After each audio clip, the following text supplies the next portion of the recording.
Hey, YouTubers and friends, Flash fam. We got a real special guest tonight. His name's Pioneer Pauly. I'm sure you're subscribed to him, and if you're not, why not? It's his second time on Tuesday Night Hangout Live. We're gonna have a real good time, so don't go away. We'll be right back.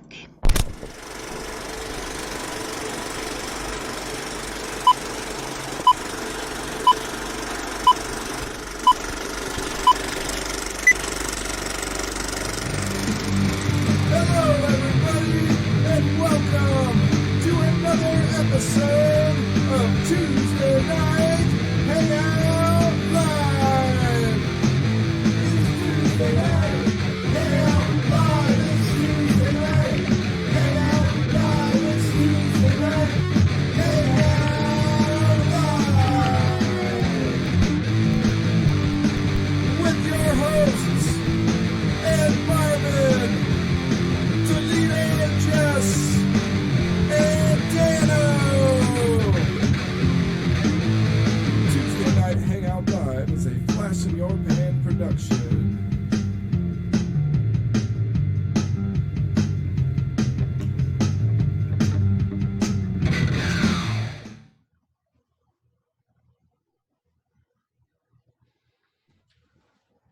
All right. Thank you for hanging out with us tonight. Jesse, Dano, how are you two doing? Oh, really good. How about you? Oh, tired. I was dodging raindrops this morning and then fixing a bunch of Amish framing and then up on the roof at the end of the day. Oh, no, So- I just been isolated here. Me and my wife. She had to take off from work because getting too crazy. Yeah. You said something about that. Yeah. The virus was getting way too close. That's what you said. How about you, Dano? Doing good so far. Going to work every day because I'm, the what do they call it, essential personnel. Yeah, me too. Construction workers, tradesmen. Essential It's disposable. going to plug or a leak's going to occur. I say, what you say, Jesse? Essential disposables. Yeah, that's what I say. I'm essential because I'm disposable. You got it. We have a lot of regulars. Good to see all the Flash fam tonight. Wait, what happened to my... Oh, there it is. My cat disappeared all of a sudden. Uh-oh. Thumbs up out there too, folks. Don't forget that thumbs up back there. Oh, yeah. The first one in the room was someone I've never seen before. Who's that? Where will Mahatata take you? However you say it. Sorry. I'm really good at butchering names and stuff, so. Let me see. Let's see how I butcher it. Let me see. Give me a... I don't see it. Mine doesn't start till Pinger. Hey, Pinger, what's up? Cat toy lady. And there's our ever faithful Susan Hamilton. Yeah. Hey, Chrissy. Hi, Chrissy. Dennis Hendrick. Outdoor influencers.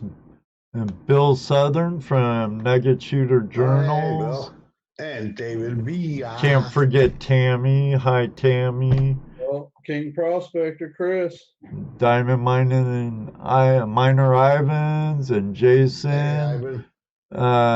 It's getting warm up here, not quite like the Dominican Republic, Jason, but it's getting warm.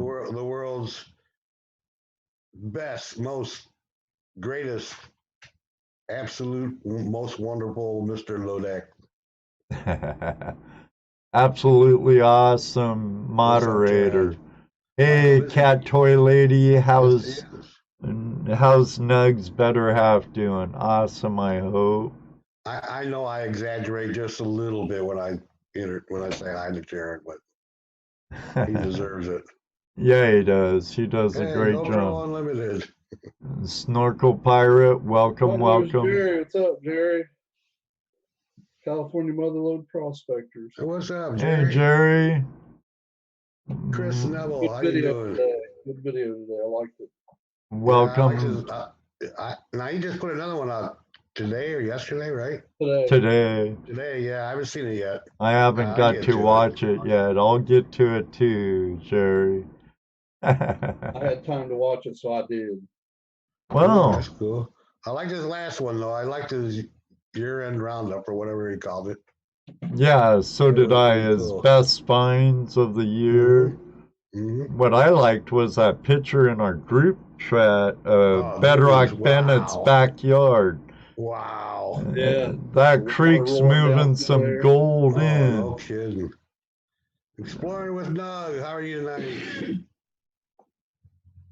Michael Busy Bee Detecting, welcome. Y Gold, welcome. Yeah. I go, Ippy Signals. Is Teddy C here? He's clapping his hands for a minute. See Teddy. Teddy C. Oh, there he Alabama is. Dirt Hey, Diggers. Teddy. There's Teddy. Luke Duke. It's good to see all the Flash fam here. Well, let me bring up and center. He's come a long way since the last time on. We were talking about it during pre-show, what, 1,500, 2,000, I think, when you first was on. Australia and wherever else he's been to since. Abroad. All Been over. abroad. He's abroad. No, he's been abroad. Oh, he's been abroad. His twin sisters is abroad. I don't know. I don't think I'd want to say that to her face. She might hit me. Hey, Jason, keep prospecting. Oops. Yeah. Oh, Trudy Taylor, welcome. She's over in Great Britain, and That's right, and proper etiquette. yeah. Jeff Otworth, welcome. Hey, Chris, how you doing, King Prospector? We need to get to Picker Holler soon. What did you call him? Prospectors? No, Prospector. You're hearing things, dude. No, I think that's what you said. We'll have to. I'm gonna look this up tomorrow. I'm gonna pin Pauly up because now the show's all about Pauly. Ta-da! Ta-da. What's up, Pauly? That almost Not sounds much. like a song. Going, did I Why do I get put up front? No, man. I'm glad to see everybody here. That's awesome. So a big hello to everybody in the chat room. Yeah, all of them are in here. Oh yeah, that's good. Oh So what have man, you been up to? no, not a lot. I really want to get out there and start filming, but I don't know if I'm allowed. I mean, I don't see anything being enforced yet on this end, so I don't think it would be a problem. It's just that I don't really watch the news or nothing, but from what I've been hearing from family, it's kind of brutal. But I'm far enough away when I'm doing my filming that I don't think it's going to be a big issue. So I think I'm going to get the camera ready. Yeah, I mean, like with us, as long as, for the most part, as long as you don't gather in large groups, you're good. Yeah, it's like, I mean, nothing wrong with like licking door handles and doorknobs and stuff. No, toilet seats is fine. Yeah, no, that's Especially airplane toilet seats. Oh yeah, no, that's the thing. Yeah, the barf bags. Yeah, just Yeah. They put a helmet on me so I couldn't lick seats.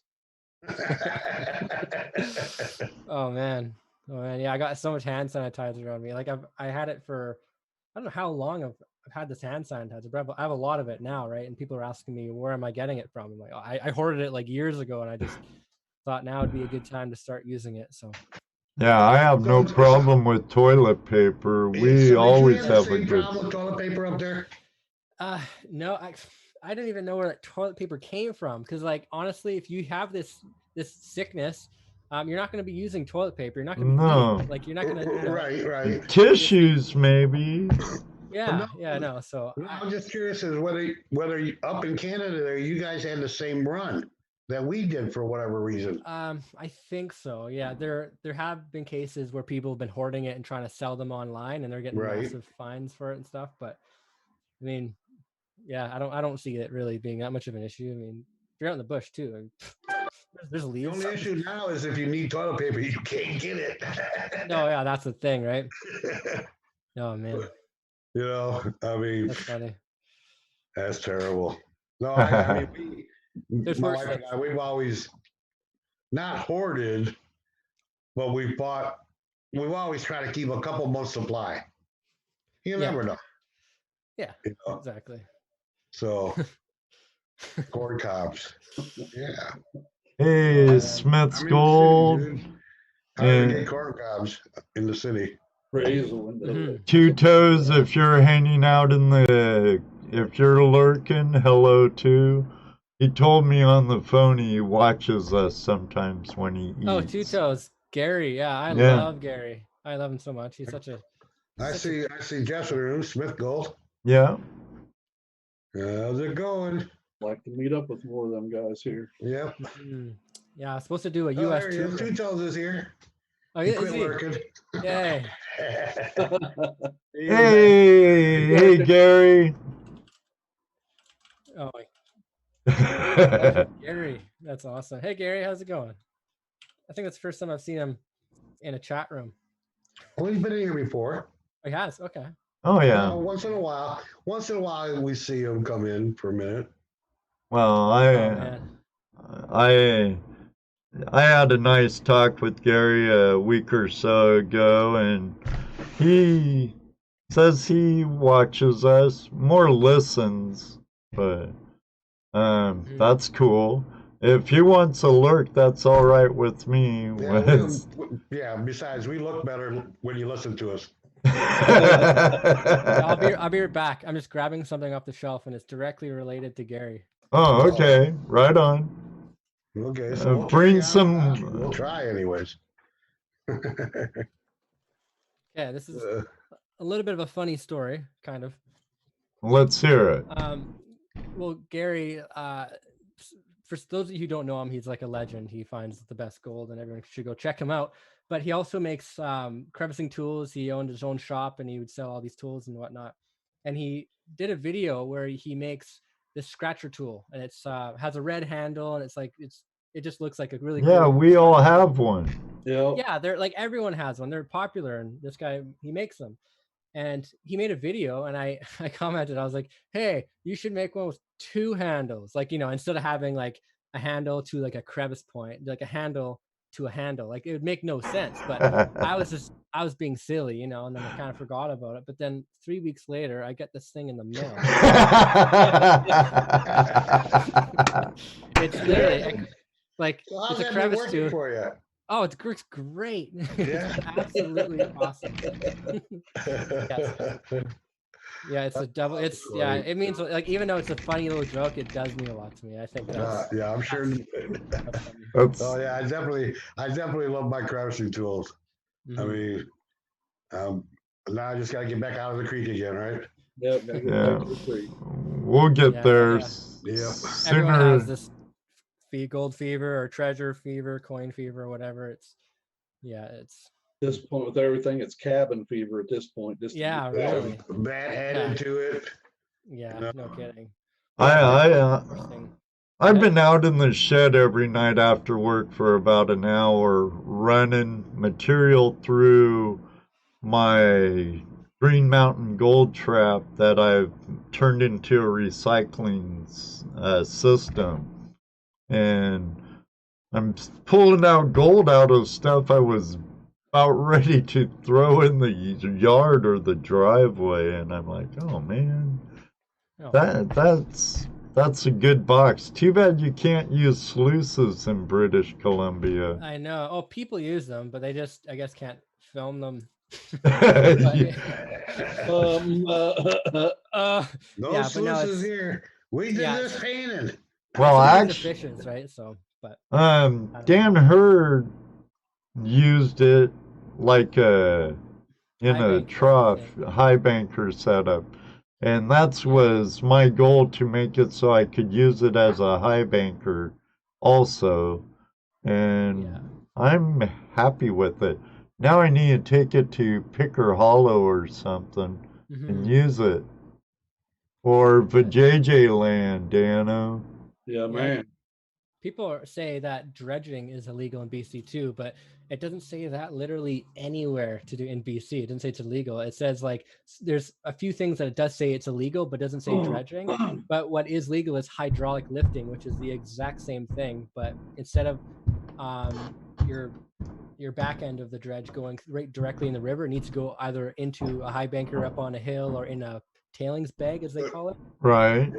Like I'm going through that process right now to get that completely, again, legal, and I'm going to show a video on how to do it and whatnot. But you got to prove it's a bedrock claim. You got to put down like a $4,500 deposit down, and there's all these finicky rules. But so, in other words, if you have money, you can dredge, but you can't sluice, which is You can suck the material out and run it yeah, off on the bank somewhere. yeah, but you can't do it conveniently, and is what they're trying to say. You can't do it conveniently. Oh, you gotta make it harder to do. Gotcha. You want to make sure you get a headache before you do anything nice. So, but I want you to pay him the money and then give up. I heard that, Gold Chasers. You can dredge, just need permits and a settling pond. I heard the permits are hard to get though. Yeah, you need to have like your own claim, and you got to prove. It has to be a certain time. You got to prove that you're not in the what's called the no riparian zone, which is a certain distance away from the high water mark, and it's just a lot of finicky rules and stuff. But I like it now. Lots of regulations. Yeah, anything. Yeah, it's just Right. some things are so left in the gray that makes it almost impossible to know what's right and wrong. And a lot of people do take advantage of that because it is gray, and it's like in the end, it's just up to the one to say yes or no. It's just very confusing. But I don't. Yeah, sniping's legal. I found That's a lot like Washington State right there. High bankers have to go into a settling pond before it re-enters the river.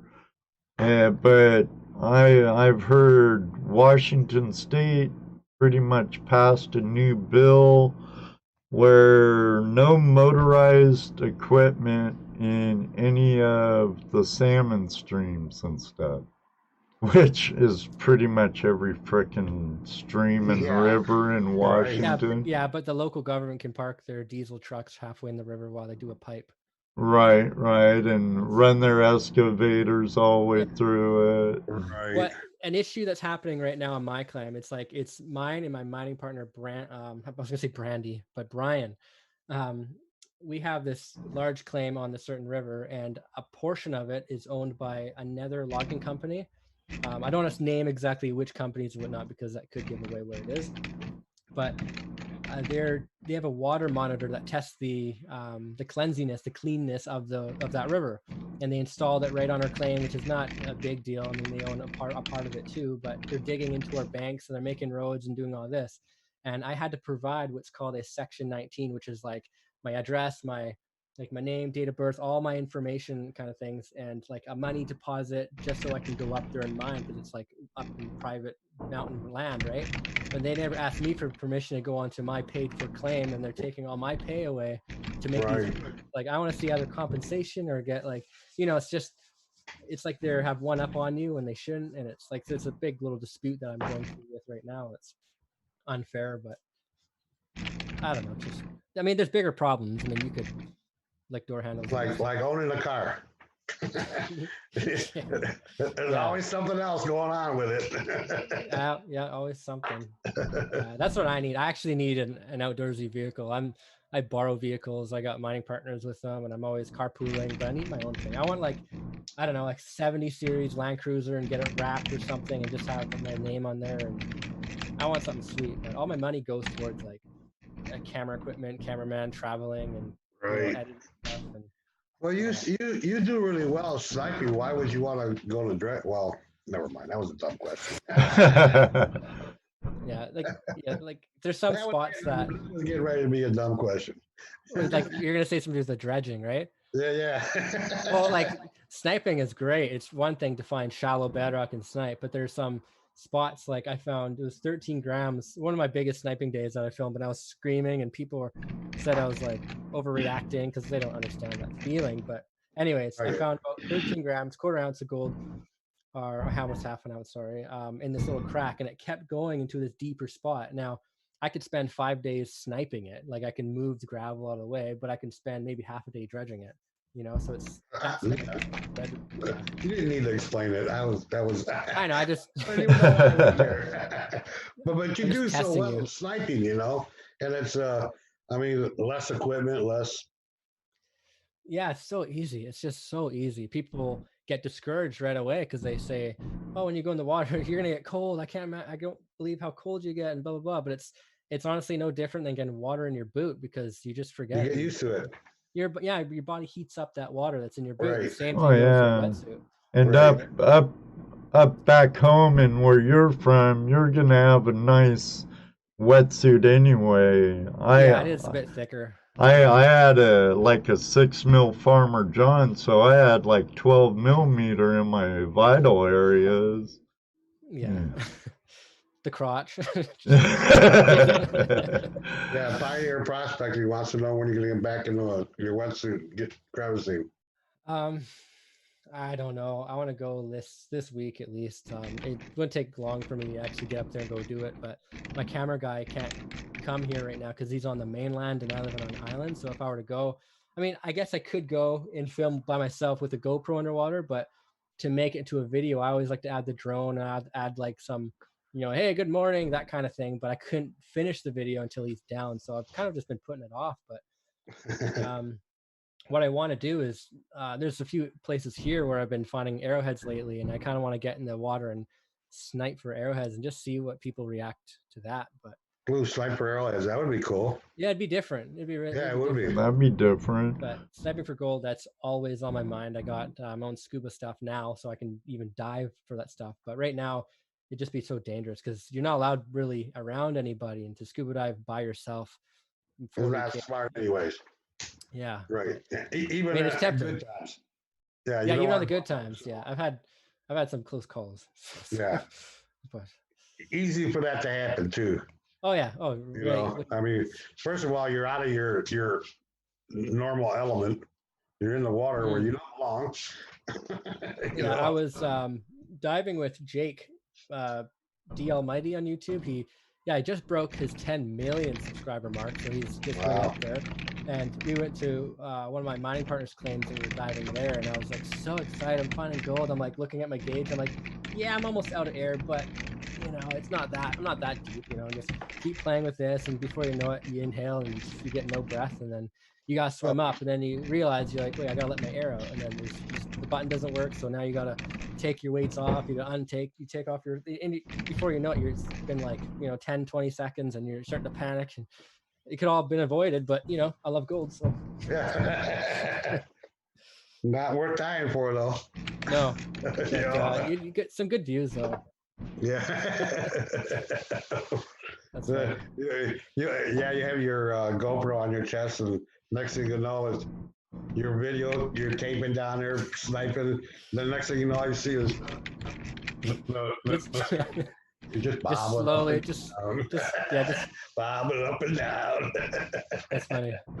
Oh man, maybe one day. I think if I were to go, that's how it would happen. They'd be like, oh, Paul's, he's sniping in the river. I'll go check on him in like 2 hours, and then 2 hours will go by and not around, and they find me somewhere in the ocean.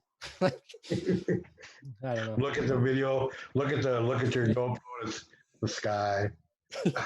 For 2 hours. That's funny. Oh. I'm gonna look at some of these comments here. They're just flying by. I'm not even. I know, they're just commenting. Are they even listening to us? It happens. Hey, Ron Adams, how you doing? Ron, what's up? Now I'm waiting for Bob Drake to say something, like Iron Marvin or something like that. You gotta do it. You just have to. Yeah, you got to do it. Oh no. I on purpose do not say hi to Ron Adams until after you do your thing. Oh So remember gee. that. I'm kind of surprised David's not here right now. He would. He said he's gonna try calling in, so we'll see. You're like, "Oh, I don't know." What's up, Brian? I am surprised. It's just barely afternoon there, or close to noon. He ain't afraid to Yeah. jump on either. Mm-mm. Oh no, he called me the other day. It just he's such a I don't know. He's funny, full of energy. Sometimes. Oh yeah, David and Debbie, good people. Good people. I'm kind of surprised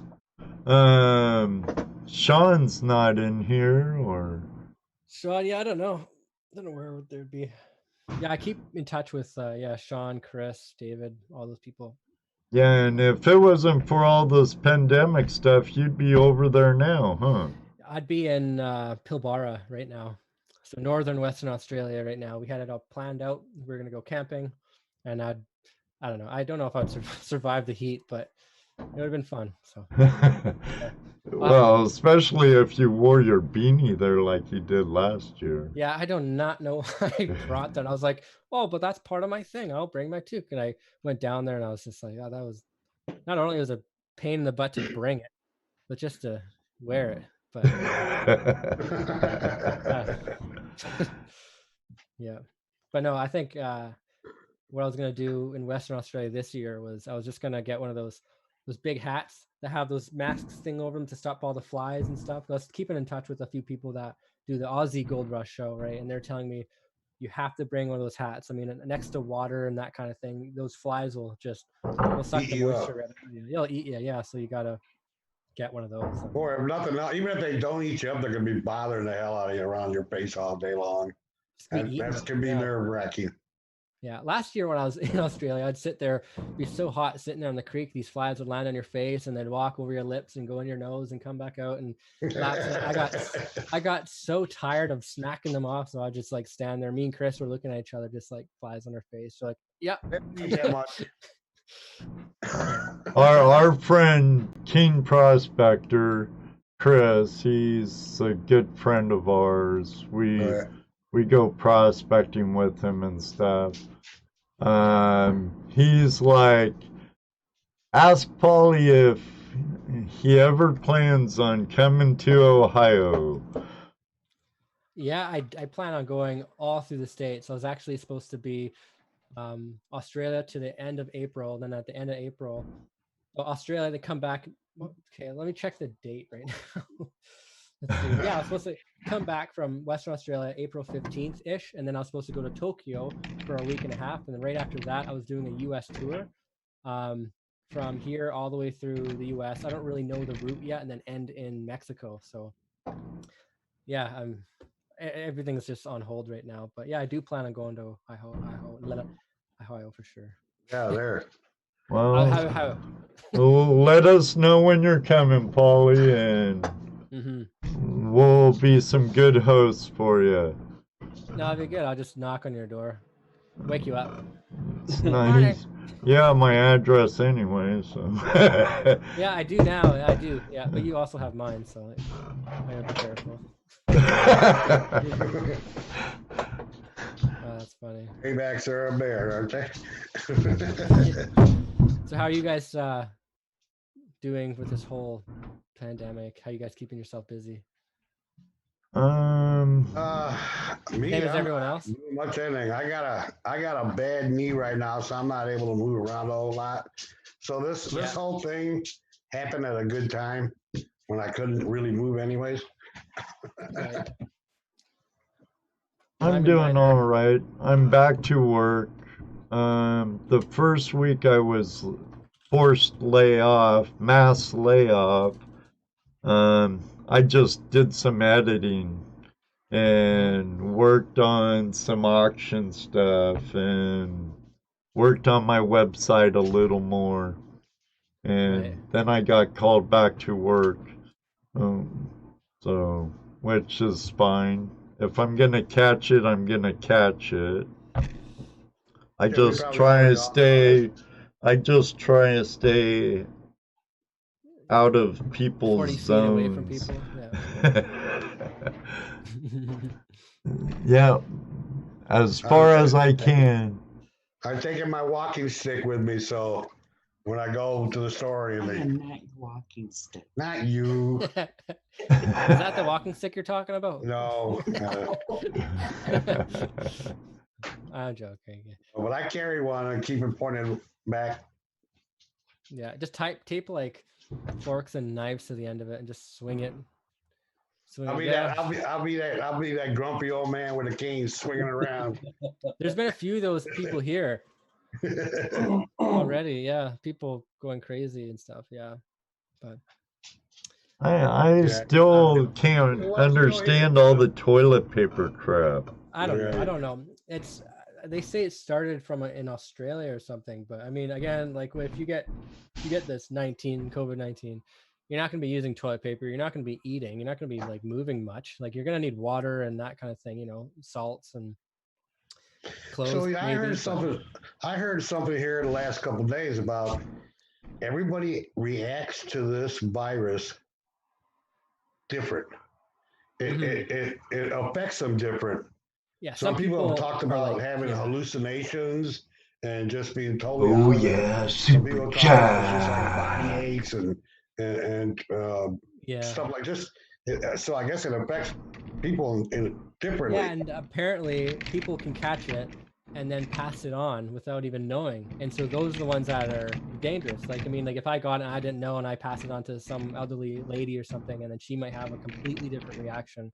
So right. I think that's why the whole social distancing is so important. It's just so you might have it and you may not know. But yeah, there's some people that get, what was it, like first they get some coughs and stuff, then they get sick, and then they get a fever, then they can't breathe, and it's just actually know. there's even earlier warning signs that they've been finding. Headaches, like migraine headache, and intestinal problems, not necessarily diarrhea, but intestinal problems. Before they come up down with the high fever and the cough and that, they've been finding out that there's this other little early telltale sign that you've got something. So I don't know. Interesting. What really sucks though is every time I cough, I go, "Was that it? Yeah. Was that it? Do I have it?" No, yeah. It's like for me, like I'm such a baby when I get sick. Like if I get cold, I'm like sucking my thumb. I'm getting everyone else all my everything. I hate being sick. And so when I get like a fever, when I'm like kind of not all, I call it being offline. Like you're kind of disoriented and you're right, just, you know, like that. I couldn't imagine being sick like that and having trouble breathing. Apparently that's what it's like. I'm like, right. Hey, look at I just saw somebody else pop in here just now. Who did I just see? Well, our friend Prospector Josh gave a $5 super chat. Thanks, brother. Thanks, Josh. Oh, Top Cat's in the room. Top Cat snuck in. Top Cat, he actually is the one that gave us our Two Toes crevice tools. Yep. When I went out there, I brought them home. Oh yeah. That guy and Jerry and some others I'll be prospecting with one day. Yeah. Oh, Gold Chasers is in here too. Yeah. Yeah. He asked if you guys were having problems getting stuff on the island like they are on the mainland. Yeah, I think it's even harder for us because it's an island again. It's right. You know, Vancouver, the mainland, they're having issues bringing things in. Now imagine an island that doesn't have any of the ferries running. Right. Yeah. I can Relic Stacked Stones. How you doing? I got new people coming in. There's the outdoor Exploring with Nug. How's it going, my friend? Keep smacking them thumbs up, folks. Yeah. 31 now up and almost 60 people in the room. What's up? You took that river diver on your claim, took him sniping. He's huge too. He's in the same line of stuff as Exploring with Nugs. I forget his name them. But I watch them a bit. Go get some Oh, TP. Ivan. Never mind. That's funny. Go get some TP. We gotta find it first. Yeah. Oh, I have it. I'll mail you a sheet. Thank you, Diamond Miners Ivan. I'll give you a square if you send me a square. Yeah, I want to hook up with him too. Go to the crater of diamonds. Thanks for the That's super what I chat. would love to go looking for diamonds. I think I've been there. You know, me and my wife went there a couple years ago, and it was fun. yeah. I don't think I found any diamonds, but I do have some dirt here at home to go through. So Apparently, I don't know anything to do with diamonds except for I watched one of Dan Hurd's videos. I think it was Dan Hurd. You can find them sifting through something, or I guess I don't know what I'm talking about, but I think they're the same weight as glass. So wherever glass goes and settles in the water, that's generally where diamonds will go. Correct me if I'm wrong. Dan Hurd has Dan Hurd. Dan does have a video on how to make a saruka. A hookah? Not a hookah, a saruka. It's what it's like a sieve you use for mining diamonds. After you classify all the material, the last part is you take the saruka and you agitate it, get all the heavies in the center, then you flip it on a bed, and then you scoop out all the center, and hopefully you have diamonds there. Wrong kind of hookah, Thomas. I have a hookah system for like dredging and that kind of thing. Right. Yeah, me too. I want to sell about. mine. Yeah. I want my next one be on a dredge. Yeah, I've been looking at a lot of dredgers lately, and oh man, they're so beautiful. They look so good. I'm seeing a bunch of new names here. Well, you've been dredging before in Washington.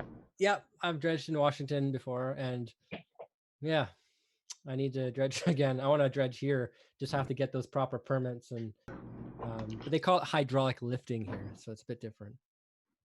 But hydraulic lifting. Hydraulic lifting. Because you're using water to pick up the material.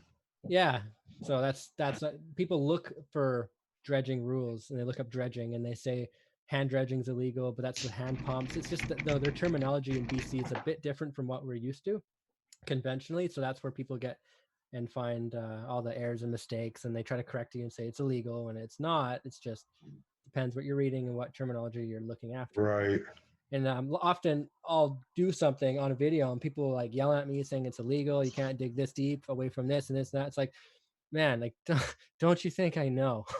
Like, I know what I'm doing. Like, I wouldn't be putting myself out there like this if I didn't know what I'm doing. Sure the hell wouldn't be filming it, that's for sure. Well, that's the thing. It's like I have a lot to lose, right? Right. So why would I be doing that? Right. People that take care of that for me and people I pay, and it's anyways, but yeah. Yeah, that's funny. And then too, sometimes because of the angle, what they see is not really what they're seeing. Oh, well, that reminds me when we were by the island at the Swank property, Jess, and we were running a river sluice, and Jesse was like 3 feet from the bank, and we get, can you take that down off our page, that picture? You're right on the bank. And I'm like, I'll take it down, but Jesse's like several feet from the bank. Yeah, we don't. We don't dig in the banks. We don't. Not saying that people don't, but we don't. Wow. Try to abide by the rules. I was gonna say something, but I got distracted of my thirst. Yeah, I hear you. Greg gets called from Craig, and we get it on our videos too, Paul. We have had it's the guy's name is Craig or Greg Gentle, I believe, is that ministry guy who calls us up and goes, "Hey, like just to let you know, we think you're a bit on the illegal side." But he's super nice, but it's just he's the guy who's usually on our ass and keeps us in He's the check, guy that's smiling at you while he's stabbing you in the back. yeah, he likes us. He likes what we're doing, but it's his job. He's doing his due diligence to put it in our attention, right? But it's I don't know. Well, at least he's not hauling your stuff away on you. Yeah, You know oh no, what I mean? yeah, that's the thing. You can If come you out can there and just find haul it. your stuff away. It's mine now. Yeah, if you can find it. Well, But yeah, like he's a nice guy. Like I would never want to diss him or nothing. That's his job. But right. Not his fault the laws are so stupid. oh man, there's so many laws. Like I don't know if it's the same over there, but I know here you need a panning license. I'm like, what? For just panning? You need a license to pan. Wow. Like- Here in Indiana, Ohio and Indiana, it's pretty laxed. Now, Washington on the difference is a different story. You know, Mm. there's Well, state parks will make you like that Morgan Monroe. You have to get a permit, not a license, but a permit. that's a state forest, though. We Right. needed that too. It's like we need in BC, we need what's called an FMC, which is a free miner certificate, and that allows us to legally take materials from the ground. Like it's just something. Sure, we can do that, but then also a panning license. It's like I don't know. So that you can pan the material you took from the ground. Yeah, like when boating licenses came out, I thought that was crazy. Then fishing licenses, I was like, okay, I understand taking X amount of fish in the water per season so that you don't take all the fish away. Sure. Sure, I can work with that, but like a license to hold a plastic gold pan, like it doesn't make any sense to me. I don't You see what Jared said? You have to have a license for that license. Yeah, exactly. Your license is expired. So okay. Yeah. Well, I got my license for this license. Yeah, gotta go to the DMV and insure your pen. Yeah. Yeah. Well, and that's a trip right now because here in Ohio, all the DMVs are closed. That's true, Dennis. Oregon's a lot more restrictive. At one time, if you moved a boulder, you were supposed to put it back. And there's some if the boulder's above water some sort, you're not supposed to move it. And I don't know I haven't been home for a long time doing that stuff, so I'm not quite up on the rules as I used to. Like I've never read or found anything to do with you're illegal to move boulders, at least here, but I know you're not supposed to use those come along winches and stuff to move boulders. But Right. I mean, I don't know. It's how are they going to prove? I guess maybe if one side had moss on it and it's sitting on its moss side, they could prove it. But Well, I'm sure they'd be Well, like a OSHA officer, and they'd film you before they come down to you. And you could say, "What do you mean? No." And they're like, "Well, I got it. What's this right here?" I move boulders. I move lots of boulders underwater, but I mean, so does the flood. So it's I don't Right. know. But, they're not going to come up to you and accuse you of something without them already having the evidence. Yeah. But I guess to get to some of the claims up there, including like mine, you need to have keys to access these gates, and I gotta know where to go. And I mean, I'm not doing anything sneaky, but man, I don't know. I feel like they would have to give you some sort of warning. I mean, they probably wouldn't, but I mean, Yeah, they if probably you're would. And again, it depends. It probably depends on who it was that actually stopped you and thought they caught you or whatever. yeah, I think You the know. one way they'd like suspect something is if I posted some stupid thing on YouTube or something, and it got wind and they saw it, and then I don't know. But usually they would Oh, reach we out to know you where first. that's at. I know exactly where that is. I know that license plate. Yeah. We don't know. We'll write it down. Yeah.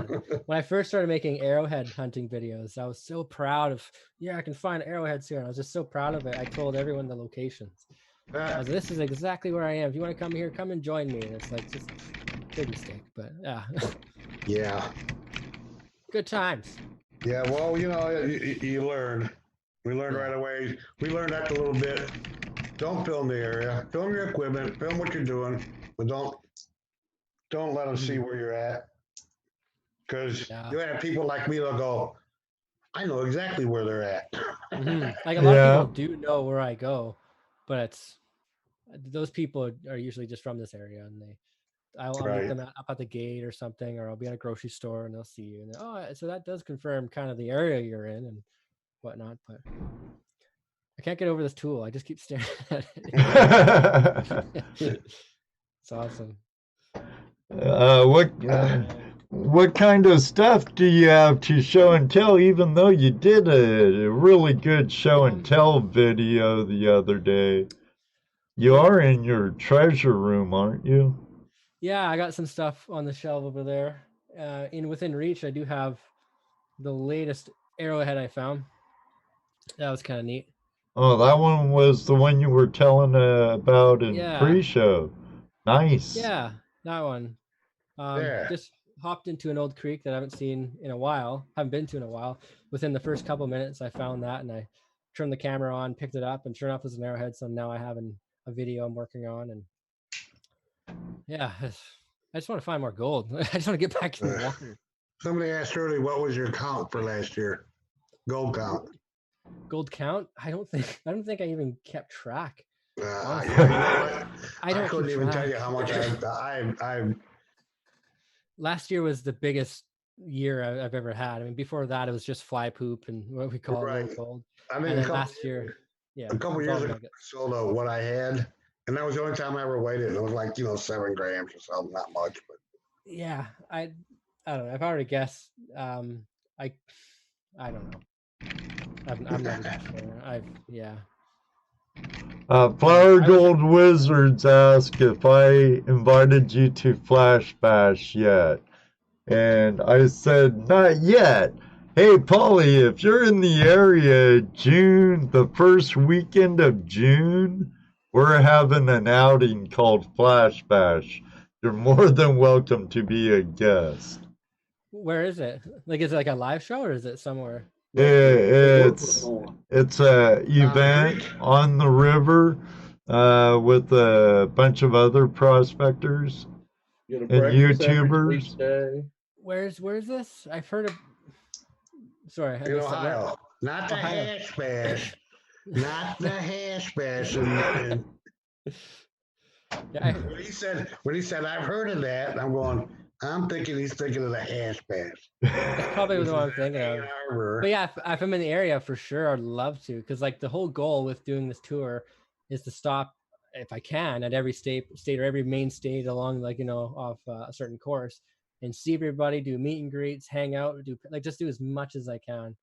Well, first weekend in June, we got a event going on at a secret location and Walmart.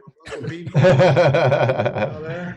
We got Okay. Oh yeah, Yeah. for sure. I also got invited. I forget when it was, to do another meet and greet kind of YouTuber party bash or whatever. and that's what this is. Yeah. This is a bunch of YouTubers. We're Yeah, all like on so that one you're mentioning is in Ohio, and there's another one I heard of. Where was it? Somewhere in, I think, Oregon or in California or something.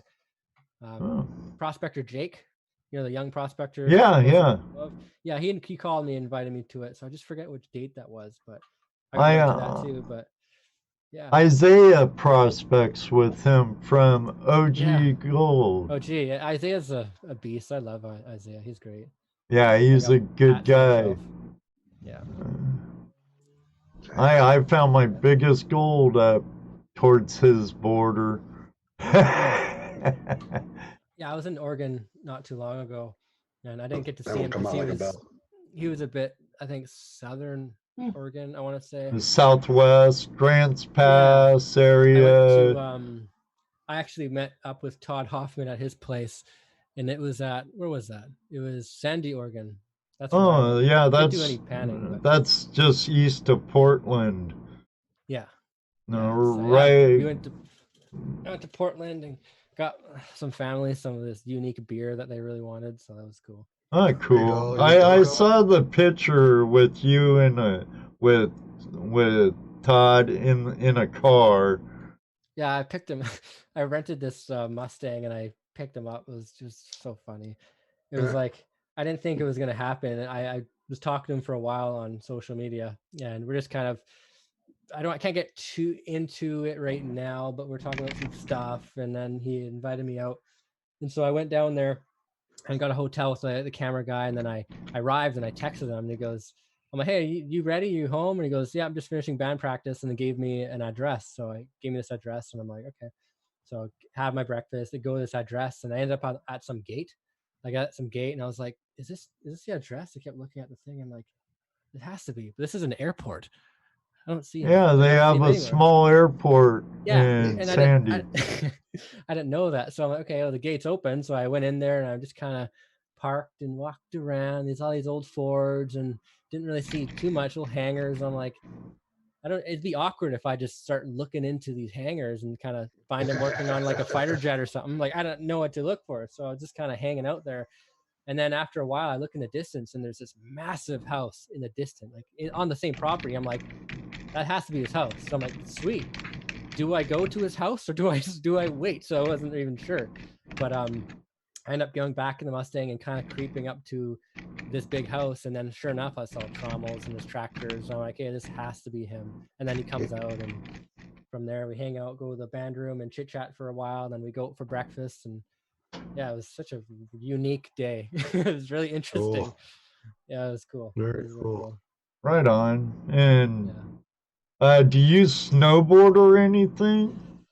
I do, but I haven't in a long time. Yeah, and I mountain hear here that. is- yeah, Mount Washington was the last mountain I snowboarded on, but like I don't skate anymore, but I used to be a competitive skater. I used to do a lot of BMX, downhill biking, dirt biking. Not a lot of snowboarding, but I've done snowboarding, yeah. Skydiving, that kind of stuff. Okay, now you're Canadian. What about hockey? Hockey. I used to play hockey. We all did. Yeah. Yeah, Mainly in high school and that kind of stuff. But I can stop really fast, but I'm not a fast skater. I'm not very You can accurate. stop fast, huh? Yeah, I can like slowly get to speed and then stop really fast and like make it look like I know what I'm doing. Not really good. Not really good at it. Let me say hi to a few people that just come in here. Yeah. Yeah, I see Golden Adventures with Raven and Smackarock. Using Yeti Mountain Trading came in, hanging out with us tonight. So I saw somebody else too. Oh, there's Splash in your pan. Is that it? I think Dennis is from my neck of the woods in Washington. Hendrick? Yeah. He might be in Whatcom County because I heard him comment he only been through Cedral Woolley once. Mm. And my kids went to school in Cedral Woolley. I wish I knew these areas you speak of. Cedral Woolley is off Highway 20 in Skagit Valley. Say you go down I-5 you get off the ferry, you hop on the ferry at Sydney, you go to Anacortes, and you take Anacortes off, go and head off Fildago Island, and you're on Highway 20. If you just keep heading towards the Cascades on Highway 20, you'd go through Cedral Woolley. Eventually, after you go past Burlington and then Cedral Woolley, you get up near Lyman and Hamilton area, you'd be where I was living. You lost me at highway. I was like, oh. Highway, what's that? Yeah, oh man, not one of them. Dennis, Dennis said he's from Spokane. Yeah, just north of Spokane, Sullivan Creek has some great gold in it. Okay, Spokane. Spokane, Washington. Eastern Washington. Yeah. Jason from Flower Gold Wizard says if you get to Wisconsin, you better call him. Yeah, sure. Got some beach gold out there. Yeah, I've actually really been wanting to do this beach gold thing. First, I was like introduced to it, the Washington beach mining. Mm-hmm. Yeah. they got me into it first. Cape so I started looking Disappointment? it up and yeah, Cape Disappointment, yeah, and Cape D. Yeah, that's what it stands for, Cape D. But yeah, I've never tried it and I'd love to. I think that'd be really I cool. bet you there's gold on the beaches on the island. There has to be. There's one spot No in particular. doubt. There's a place I used to film at. I haven't done it lately, but I call it the Gold Falls in some of my videos. It's like these big waterfalls, and I'm usually hang out there. Downstream from that, it goes straight into the ocean. So there has to be, the sand there is almost red because of all the garnets. And there's a lot of black sand, lots of gold. So Oh, if you've seen a lot of garnets, you got a lot of heavies there, then yeah. yeah. So it's just a matter of bringing the old high banker down and spending 15 years doing that, and then Right. Get your ounce. get my ounce. We'll see. Ed, stop telling secrets. They're gold. They're so fine. That was my brother, my older brother, who just said that. Oh, James. Yeah. Nice to meet you, James. Hey, James. And there's Kevin. I knew I saw somebody else. Kevin Hubbard. How you doing tonight? Sing hi to Kevin. Hey, Kevin. So once this is all been lifted and we're back to doing our thing, what reality? Yeah, reality as it is. Where do you think you want to go first? The first thing is I've been wanting to do this for a long time, and I just can't seem to do it. It's like I try to get at least 2 or 3 videos ahead. Like for me, I'll make a video, I post it, and then I like kind of relax. And I'm like, oh, I should make a video. So I make a video, then I post it, and I relax. When if I was smart, I could make a few videos, have them like scheduled. So then they'll post every 2 weeks or so to keep everyone happy. And while they're doing that thing, I can go travel and film more things. So the first thing I think I'll do is try to know when it's going to be lifted and then film a lot. But then the first place I'll go, depending on the weather, is probably rip right over to Western Australia because I really want to get that done. But if not, and it's too cold there or whatever the reason is, I'm probably just going to start right away on that tour for the US, I think. Don't forget Sean's Point when you go over there. Oh no, it's like on my shelf. I'm afraid to send Sean anything because I sent him a box of stuff over a year ago and he still hasn't got it. Really? Wow. Yeah, I've been waiting for a few things in the mail lately, but I mean that's just related to this whole COVID thing. But yeah. Yeah. Liz just joined. Hi, Liz. Hey, Digging Canuck. She says, hello, fellow Canadian. Hello, mate. How you going? Oh, man. Hi, everybody. I would type hi to everybody in the chat, but I just can't. Right now. I'd rather just say hi to them, this way. Yeah. Oh, man. Cold gold still works. Yep. I agree. Oh, Where is gold and silver at today? Pardon me? Anybody know what gold's at right now? Gold? Oh, I don't know. $5,000 a gram or something. Over 15, right? Yeah, I didn't hit. I thought it went over 2. Maybe in Canada. Well, maybe. Finger said 1,600. That's crazy. That's awesome. It's getting back up there. 1646. 1646. Okay. Yeah, I want to get some gold bars, and I was gonna melt some of my gold, but then people are like, "Don't you dare melt your gold! Just buy a gold bar." I'm like, okay. Well, at least not melt those nuggets you showed, those pickers and stuff. Yeah. Maybe all your fly poop. 1492. Yeah, I'd melt the fine stuff for sure, but not the nuggets. There's too much story. And another thing people don't understand is like, let's say I or anyone else finds, let's say 5 grams of gold, right? In pickers, like nuggets or something, like say 3 pieces that all weighed to 5 grams. People go, 5 grams of gold, how much money is that? And they go to Google and they go 5 grams of gold, and then they send it, and it just tells them a price, and they are convinced that's the price, which makes sense. But they don't understand that 5 grams of gold in 3 separate pieces in individual chunks is so much more, because not only is it really rare to find in one piece, but they can be used as jewelers, like in jewelry. Right, it has added specimen value. Yeah, specimen down. It can have a character. Like, what if you find a nugget that looks like a skull? People are gonna pay top dollar for that, right?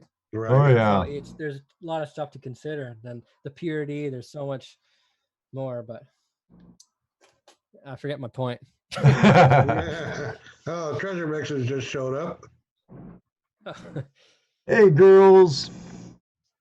Yeah, nuggets are always more valuable than Mhm. spot.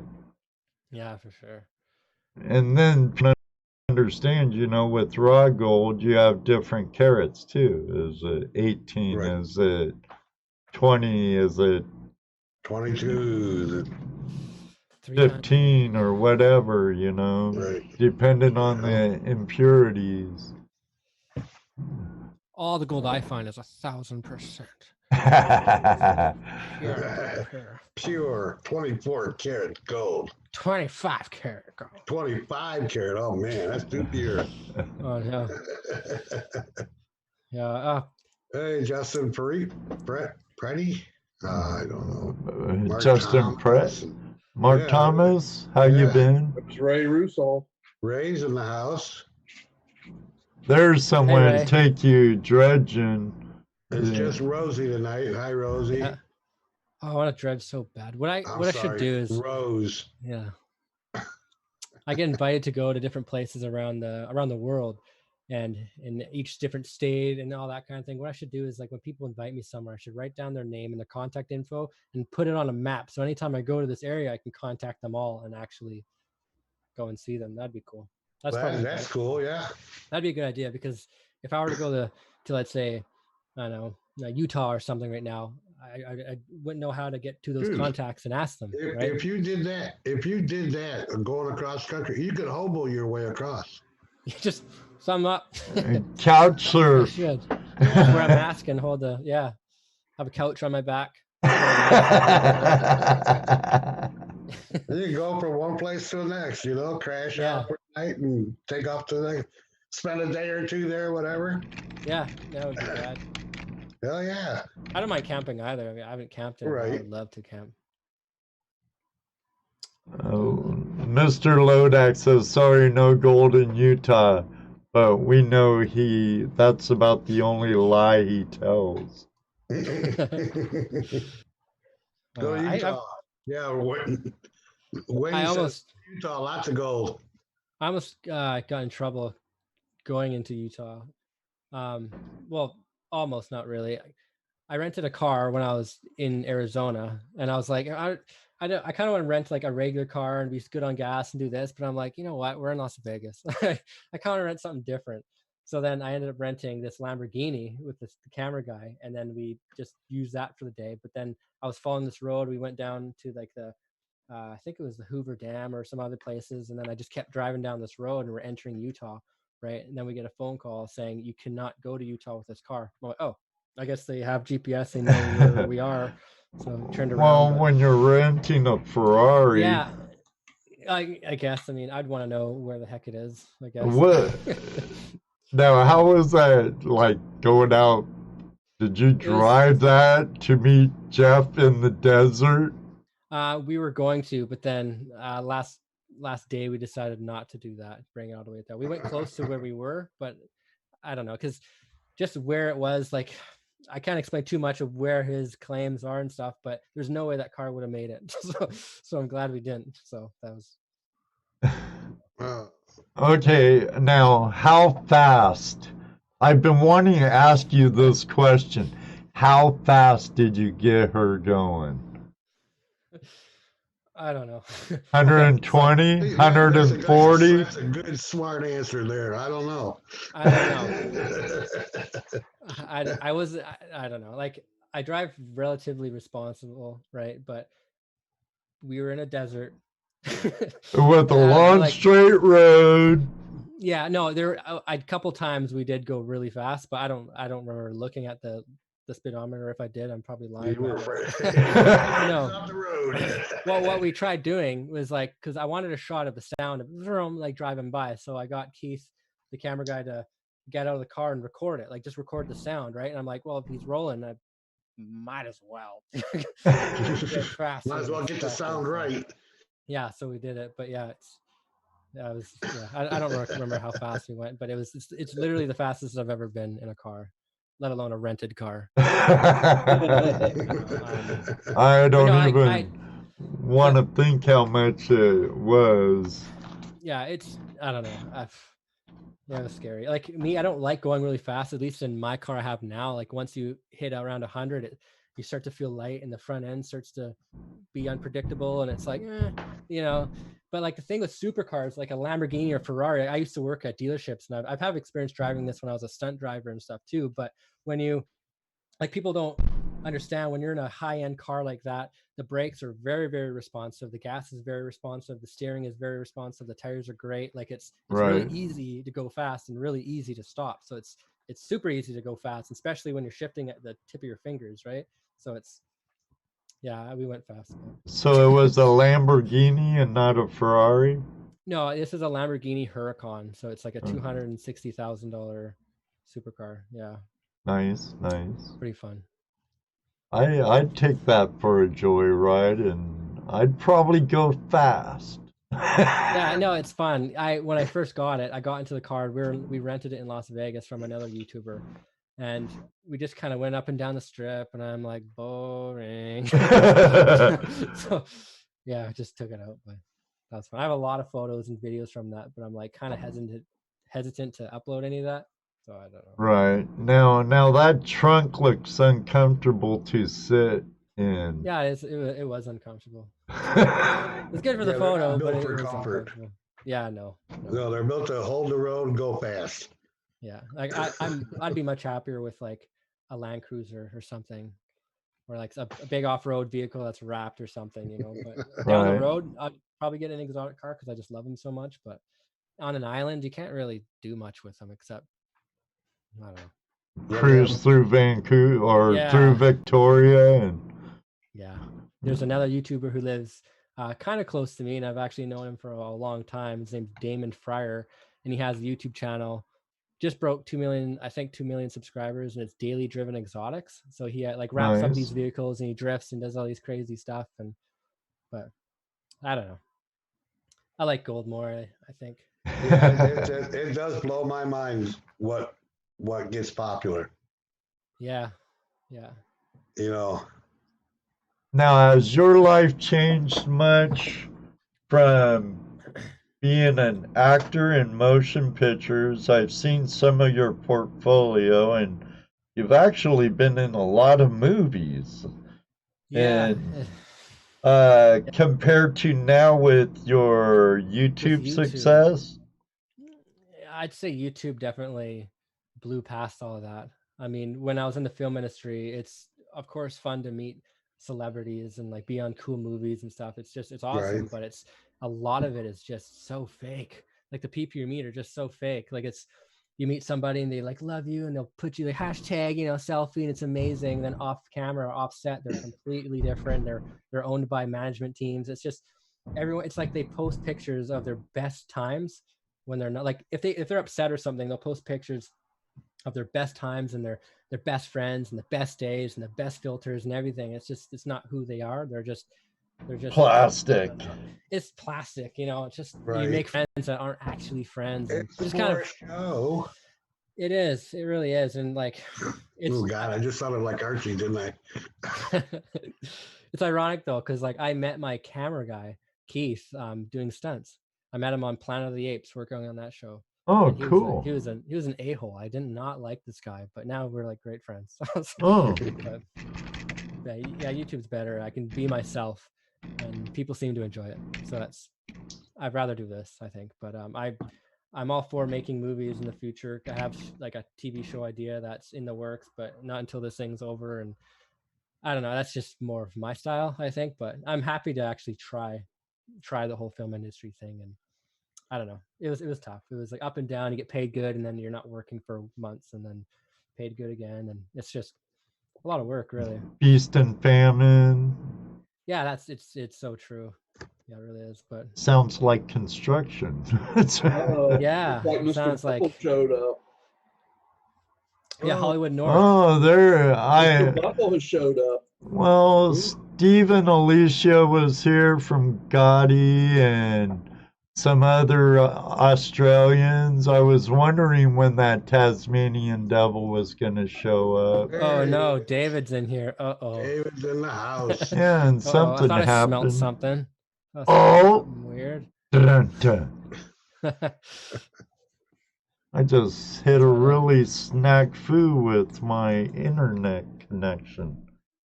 I know this is a different. Last time we were on here, what program did we use? 'Cause this is a Skype. bit different. Oh, it's just Skype. Yeah, this is a different Zoom. Wow. Yeah, this is Zoom. We used Skype last time. I was Much talking better. to I was doing another live thing about a week ago with Bondi Treasure Hunter. Did you know that he does like treasure hunting and YouTube and stuff? But let's do a different program. So I had tons of programs for live. Yeah, there are. Hi, ambient girl. Zoom seems to be working out really good for us. So Yeah, it seems to be great. Yeah. Not yet, Dave, but we heard you might want to call.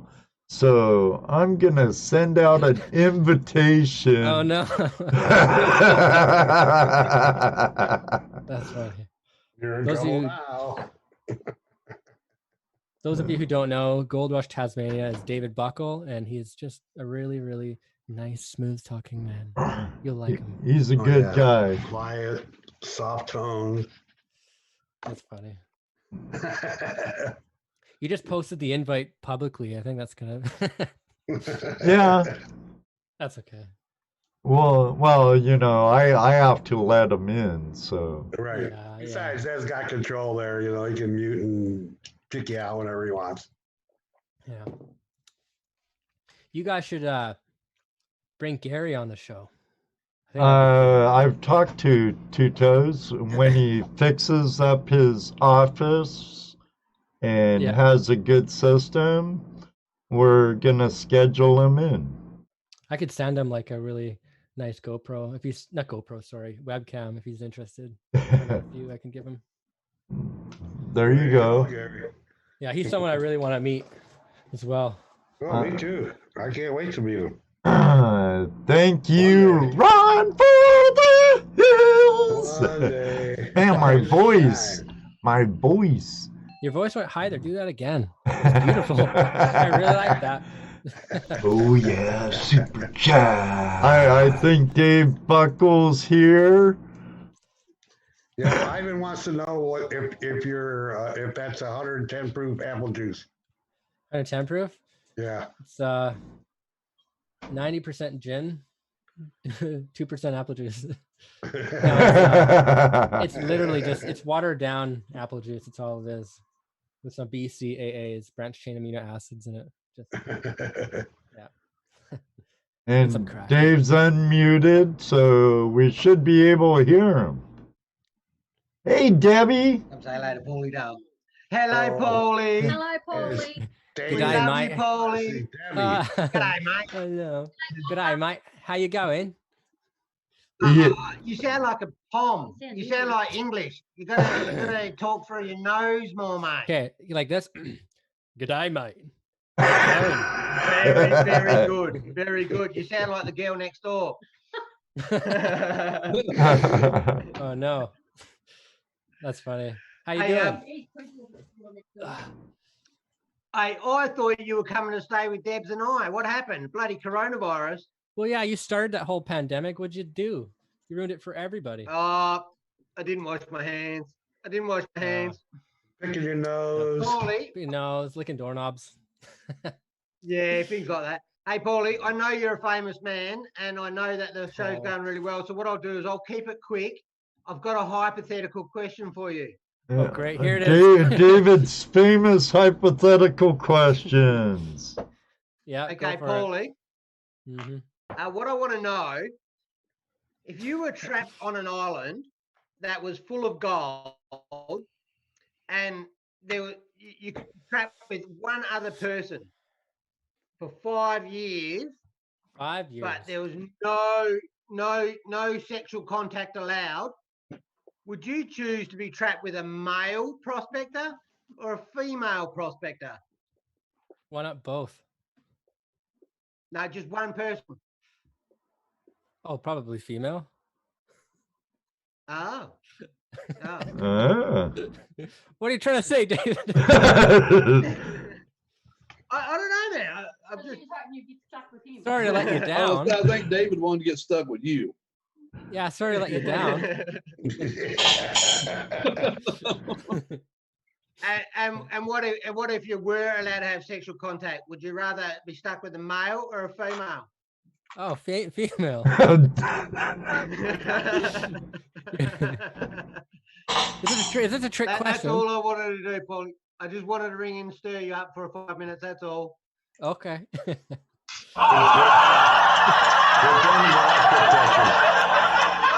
Oh, man. Sorry. So with you, they're all trick questions. Yeah, they're Oh, all man. clear questions.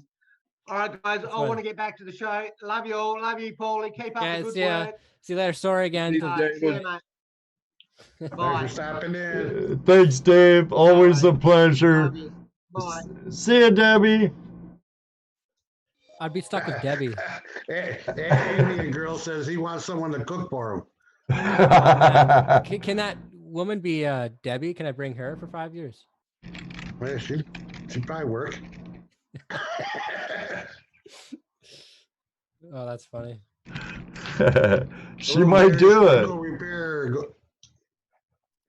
That's a new name. That's a new name. Of course, the other Ed stopped by. Yep, he's in there. The other Ed.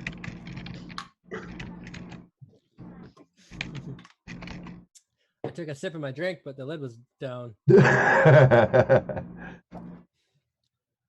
I want to see some questions. I want to answer some of these. Yeah, I'm looking for some. Let's see here. Question That's time. awkward questions, like awkward and silly. Silly and awkward. Oh, I could even Hey, Wolfie. do this again. Golddigger says, Pauly is my hero. Let's see He's how my red- hero let's- too. That's a better game. Let's see how red we can get his face. Uh-oh. Hold my breath. Why are you sweating? Diamond Miner Ivan asked. Hey, What'd you say? Pauly, why are you sweating? Oh, it's fine. I'm good. What's up, Bedrock Bennett? I ain't being. Do you ever sleep with your eyes open, Pauly? Eyes open. I used to actually sleepwalk, so I used to, but sometimes I actually do. My eyes are open. Yeah, I don't know.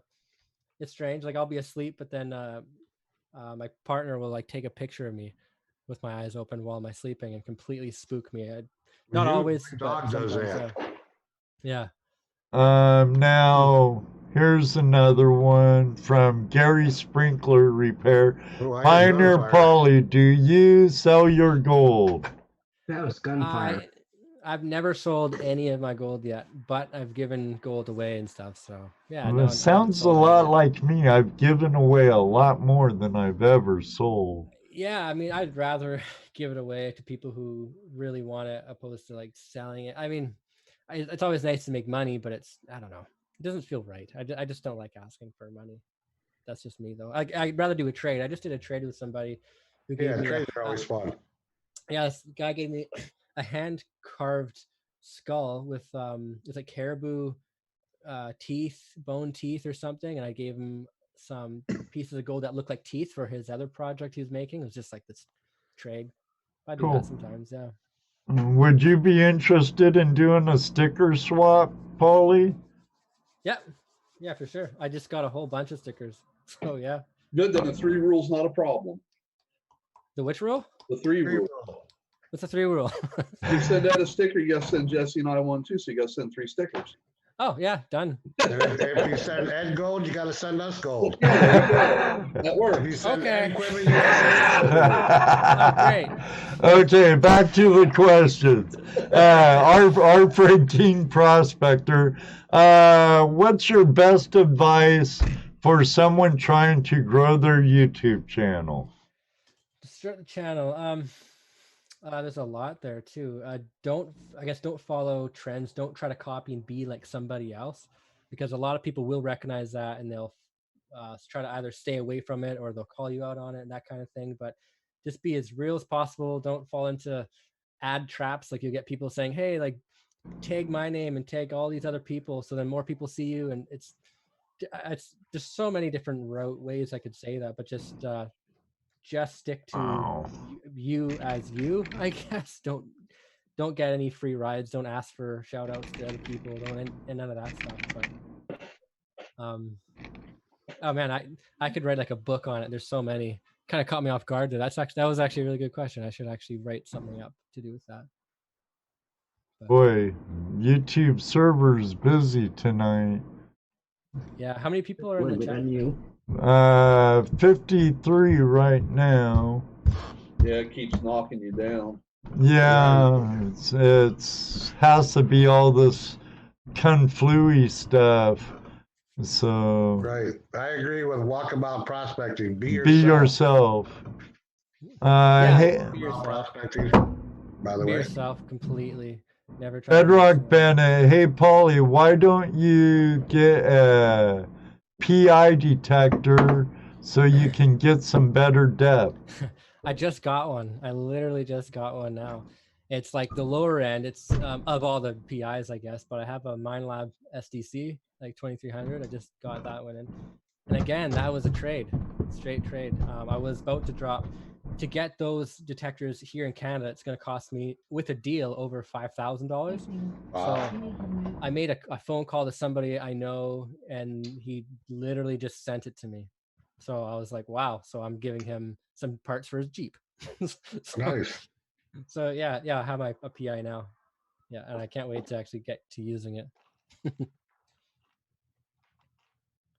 So do you go?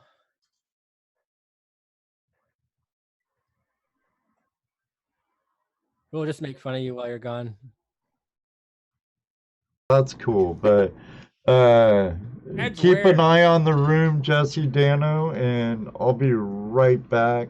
Wind's blowing down my driveway, and I have a 10 by 20 foot like tent garage thing, and I don't need to blow into my farm, By the time farm by field the time by you me. get done explaining that to us, it's going to blow away, Ed. No, I'll be right back. Jeez. I'm just reading the questions again now. Let's see here. Do you Yeah, go as a it is vampire? every day. Do you go as a vampire every Halloween? Yes. It's hard not to. Right. If I go as an elf, they're like, "Are you a vampire elf?" I'm like, "Ah, damn, okay." Yeah.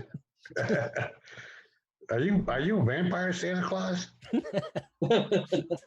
Yes. That's so funny. I saw another one. It was something to do with like, where was it? Let me scroll up here. So many. I think earlier, Double had asked you if you ever thought about grinding your fangs off. Yeah, there's that one. I don't know. I kind of like them. A lot of people think they're fake, and I put them in there, but it's like I don't like dentists at the best of times. I wouldn't install more teeth, but I was born with both of them. They were both the same size when I was, what was it? Sometime in elementary school. But then my one on the left slowly started to get grinded down through doing jiu-jitsu and judo. I've got a chip on it, and then they tried fixing it, and so it's kind of wore down on its own. But I don't know. I kind of like them. People just know me for that now, and I'm just so used to seeing it. Oh, so those are natural? Oh, they're completely natural. Yeah. Wow, no Yeah. kidding. Yeah, you can't see it here. So They're have real. you ever seen yourself in the mirror? Nope. Nope. Like, it's funny because like if I look in the mirror, I don't notice them. But then if you get like a picture of myself, then you turn it the other way, like so the teeth are on the other side. Then I notice it. I'm like, holy heck, why do I have that in my mouth? Like it stands right out when you look at it from a different angle. But neutrally, I'm so used to it now. Yeah, because I mean, it's kind of an odd thing, I imagine. I don't know how many people have that.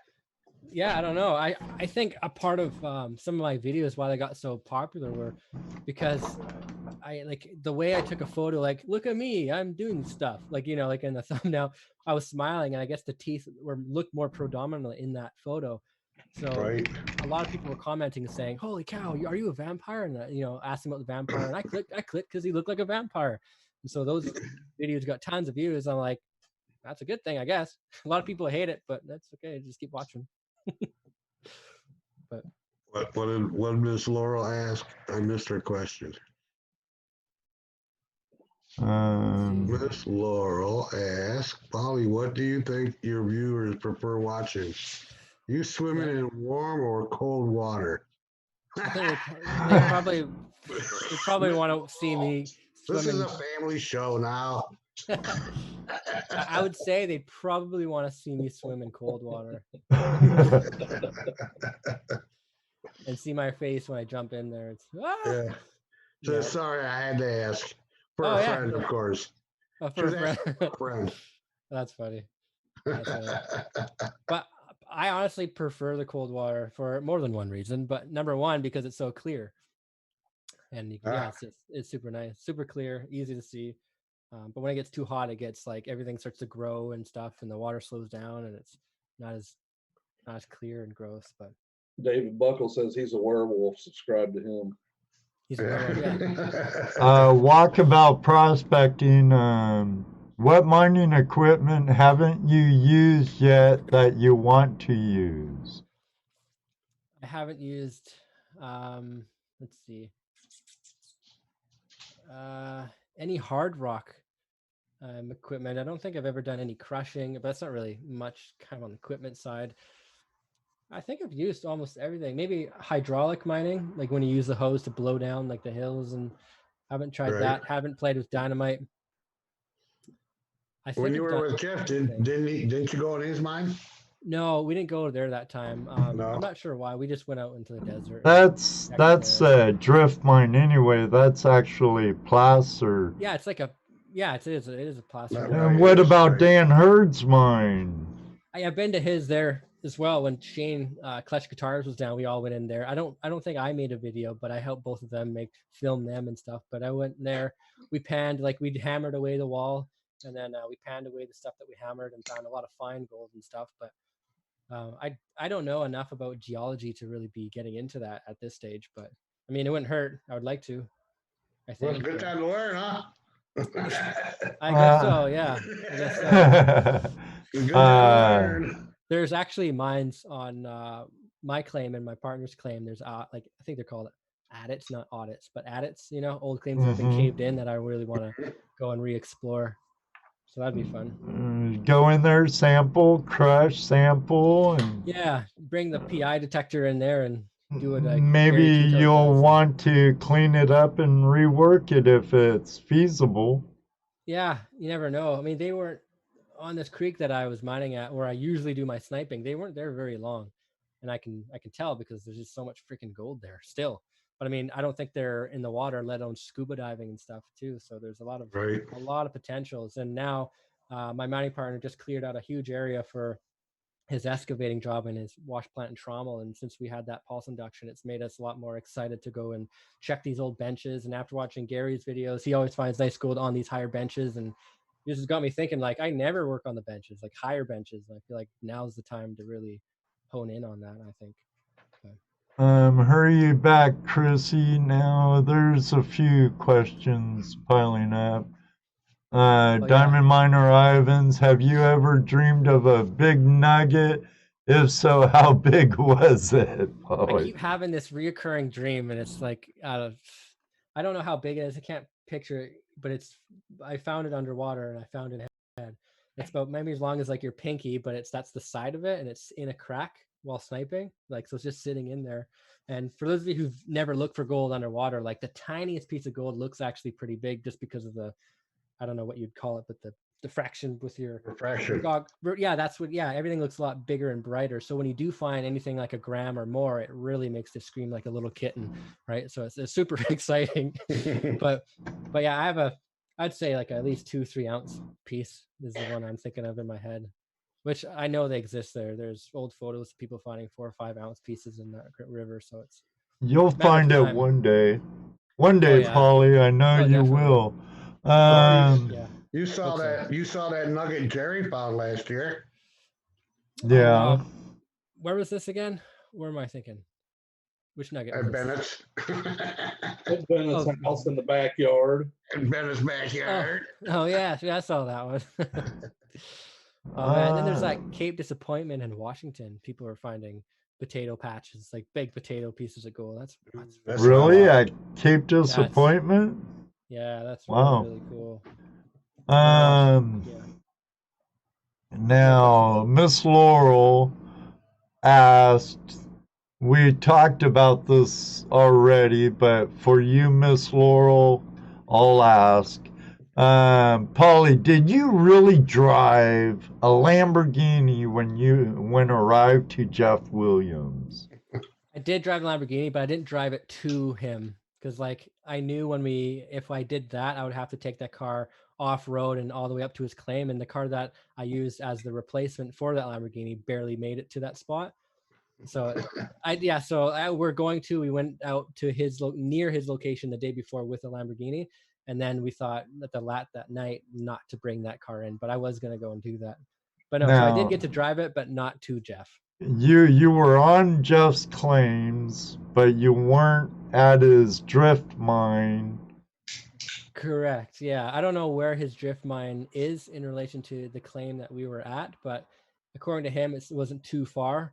And from where I was, it didn't look like there was anything around. So Now, did you meet up with him at his mechanic shop or his studio? I wanted to see Slim and the characters there, but no, we literally met at I think it was a Chevron gas station in the parking lot.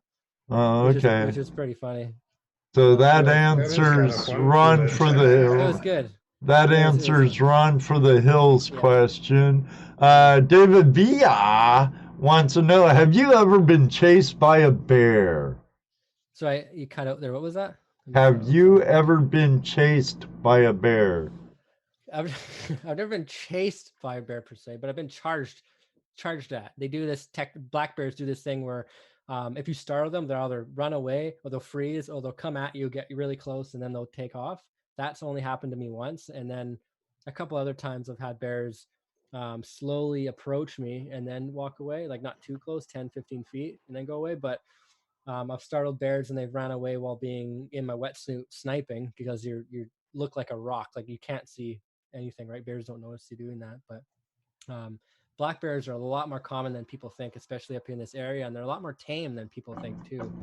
A lot of people get confused from black bears to grizzlies, and grizzlies are the ones that you don't want to mess with ever, and the black bears are the ones that are pretty safe. I'd say like a buck is more dangerous than these black bears up here. My oldest boy came across a black bear behind our house in Washington. He told me he wasn't sure what was more afraid of who, the bear or him. They kind of looked at each other and both went opposite directions, he said. Yeah. Sorry, I'm just getting back to a message. When using the Goldbug 2 and go over a quartz rock, this is by Gold Digger D, with a lot of iron mineralization and turn on iron discrimination, still makes a sound? If it makes a zipping sound. Is that gold? Well, if you turn off iron discrimination, it's like a clear zip, not like a quick snap, like a tick, but if it's actually like zip, zip, zip, then yeah, I would say it's either gold or lead, but there wouldn't be lead in a quartz vein like that, I don't think. So I would dig it. I'd cut that open if it's a zip, but if it's just a little sound, it could be mineralization around it or something. But other minerals besides the iron. Yeah, because the iron discrimination on the gold bug works really well. So it's just if it does zip through that iron discrimination, I'd say that's worth digging up for sure.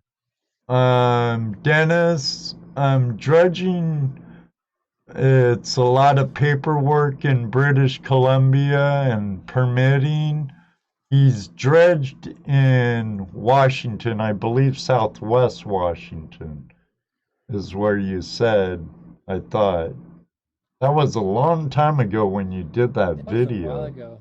That was a quick invite, and it was a lot of people were saying, "Oh no, you dredged in BC." It's like, no, he goes, "Yeah, because that pump is from BC." I'm like, the pump's allowed to be from BC.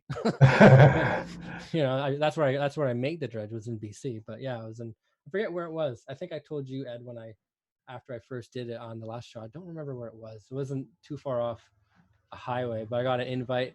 But now I'm starting to think that the guy who invited me didn't own that property, or it wasn't his or something, because not He only was was this sneaking guy, on too, huh? yeah, he was kind of sketchy. He didn't really give me a straight answer or a straight story of how he got the claim, but it was kind of like, yeah, this place has gold. I've been here lots of times. Blah. So how are you? Like, it was just, yeah, I don't know. It didn't feel right. But Right. So I got another question here from Miss Laurel. Miss Laurel, okay. Yeah. Have you ever had anything happen that could be Bigfoot related? Went out about mining as he's in that area known for activity. Bigfoot related. I've had, maybe not to me directly, but my mining partner, he camped out there and he heard, the way he explained, I won't explain it here because it's too loud, but he was in his tent and he heard this loud, super loud scream that started low and then it started to go really, really high, and then it stopped. And then him and the person he was like there sleeping and camping with didn't move, and they're completely frozen, completely scared. And to this day, he just has no idea what it is. He thought it was someone pranking him, just screaming, making this noise. And it wasn't until later on where he was watching some Sasquatch related show when he identified that scream with that same sound he heard, which, I mean, it's given to me. It was just a story to me, so I have no idea. Well, your island has quite a legend of Sasquatch. Yeah, that's what people say. And people say in the comments sometimes, like, oh, look at 3 minutes and 42 seconds, like right around the tree, there was a Sasquatch. I'm like, could have been. I mean, I hear voices. I hear a lot of voices when I'm up there. But what is it? The Pratt lost mine up at Pratt Lake, or outside of Vancouver. Is that Pratt Lake? What about it? I don't know. Well, I heard a story. It's actually chronicled of a miner in the 1800s that was kidnapped by a family of Sasquatch and was made to be a sex slave. So be careful when you're out there, Pauly. Was the guy's name David? Do they have Squatch in Tasmania, David? He is the Sasquatch. Take care, Diamond Miner Ivan. See you later, man. If you ever do run into Bigfoot out there in the middle of nowhere, remember his name is Daryl. Daryl. Okay, I have a couple of questions. Sorry, Pauly from King Prospector. Pauly, what's your favorite kind of prospecting do you like to do the most? I'll guess sniping. Yeah, I think the most relaxing way I like to do, it's hard to say. It's in between sniping / scuba diving, so just underwater, or metal detecting. Because metal detecting, I found my biggest pieces. And in sniping, I found the most pieces, if that makes sense. My biggest days were underwater, but my biggest single pieces were metal detecting. So something to do with bedrock. So I don't know. Between the two, I'd probably say, mining underwater, I would say. Right on.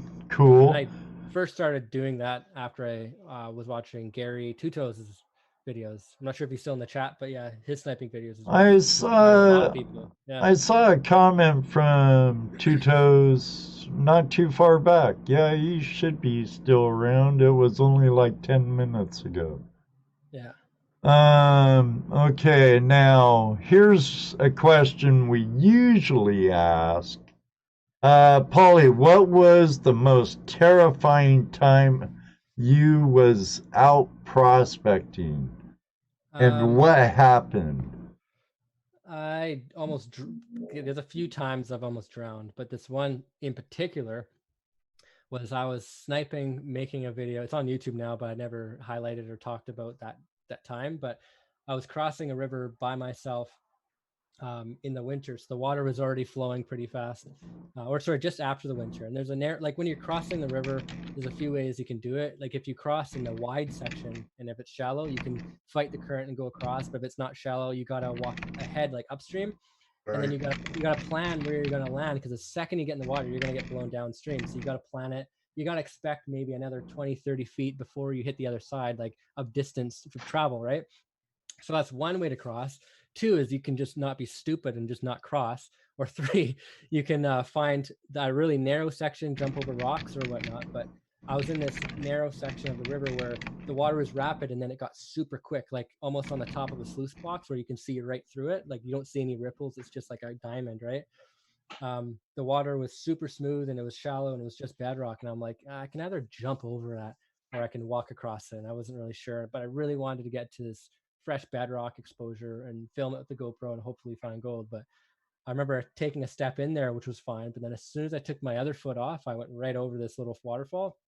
It wasn't a big waterfall, but there was enough boulders and there was enough drop in elevation just to keep it flowing, like keep a rapid little roll. And I went in there and my left leg got stuck under a boulder like right away. Like went right under it right away. And the water was blowing over me and I was like literally just stuck.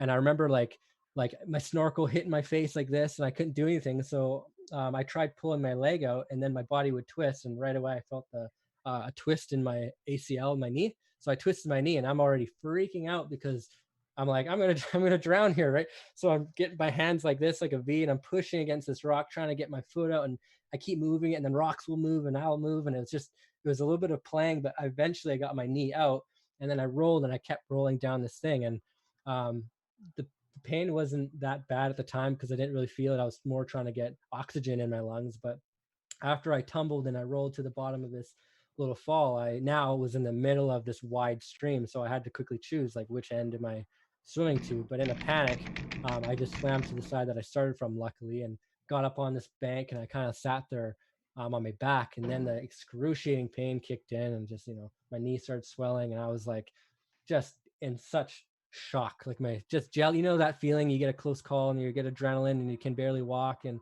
but I'm like downstream by myself, miles from my car or anything, just kind of completely frozen there. But that whole time, that's why I say don't go out by yourself. Yeah, it's so dangerous. It's so dangerous to go do it, right? But that whole time, in the moment, it lasted like forever. But it must have been maybe 20 seconds. But there was a point where I was not breathing underwater. Like I was underwater. There was no air involved at all. And I'm trying my best to try to pull my leg out. And I'm knowing the more I'm pushing, the more I'm twisting my knee. And it was really awkward.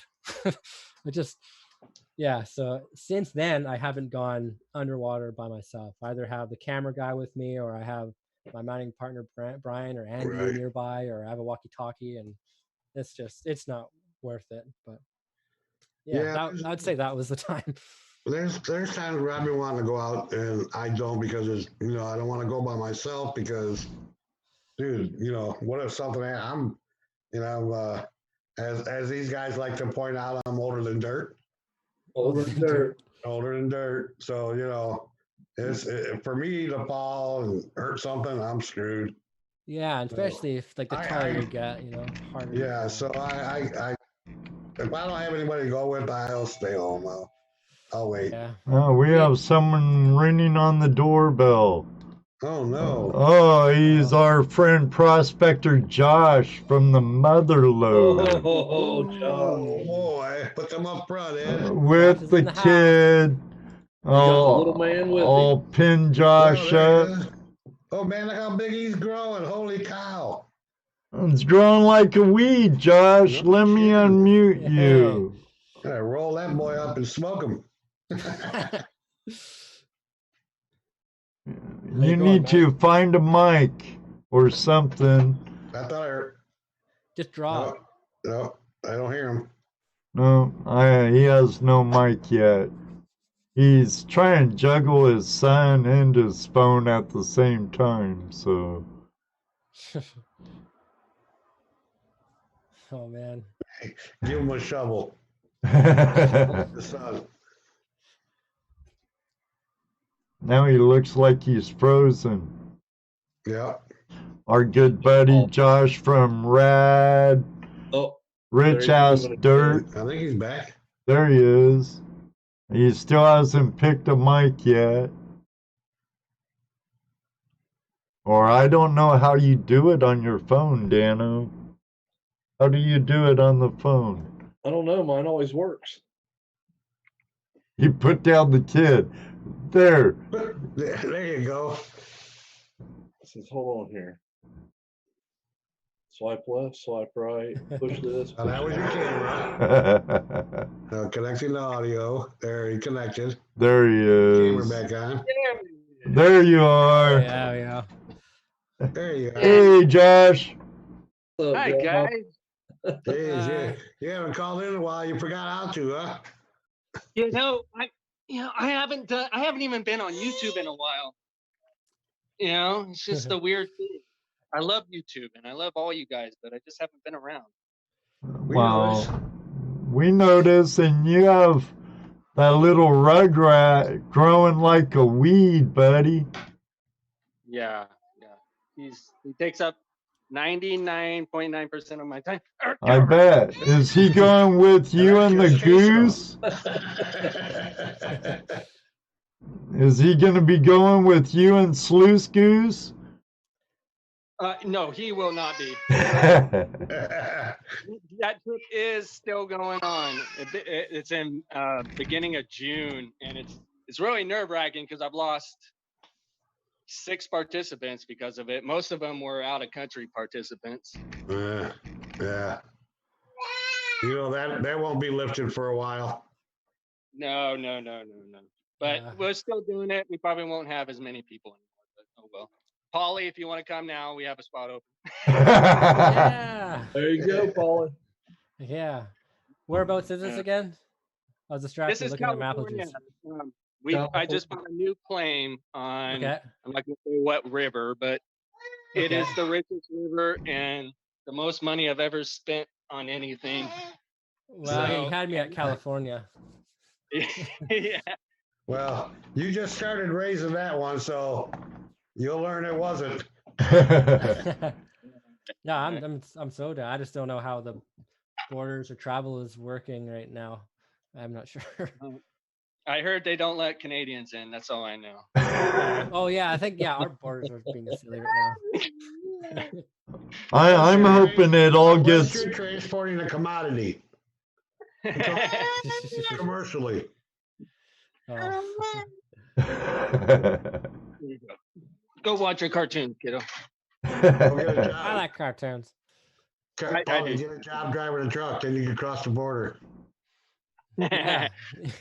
I think when I go to the US do the tour, I'm definitely just gonna drive. I wanted to fly, but it's too expensive. I'll just take my bicycle or something. Just ride across. Are you coming to United States, California this 2020 season? Yeah, if this thing gets lifted soon, because I'm supposed to do a few things. I am supposed to do a tour, but I talked to Trump last night. He's lifting it May 1st on my birthday. So okay, cool. yeah, you'll be good. I'm trying to talk them into lifting it sooner, so. Yeah. I'm enjoying this not working thing. I'm a non-essential piece of shit. Yeah. Hey, but I mean, if you were essential, you'd also be expendable. Like I am. And me. Like I am. Exactly. I'm essential, Anna, because I keep people entertained during these hard times. There you go. Yeah. That is Stay essential. here and keep doing it. So you're not working either, Josh. No, buddy. No. I've been off this is my 3rd week now. Yeah. Boy, I only got a week's vacation out of this whole ordeal, and I'm back to work. Just quit work. It's overrated. Just be like, nah. Nah. Just show up. I don't feel comfortable. Yeah, I have a nose ache. Like, I don't know. You'd say Ammo. Get over it. Come on. Come on, Ammo. go in and Oh, put my in dog your escaped. 1 day's notice. Come on. I put in my 1 day notice yesterday. Yeah, I can't. I don't know. I used to keep jobs. I just can't. I'm so irresponsible when it comes to the jobs like that. I can't work for people. I just can't. Come on.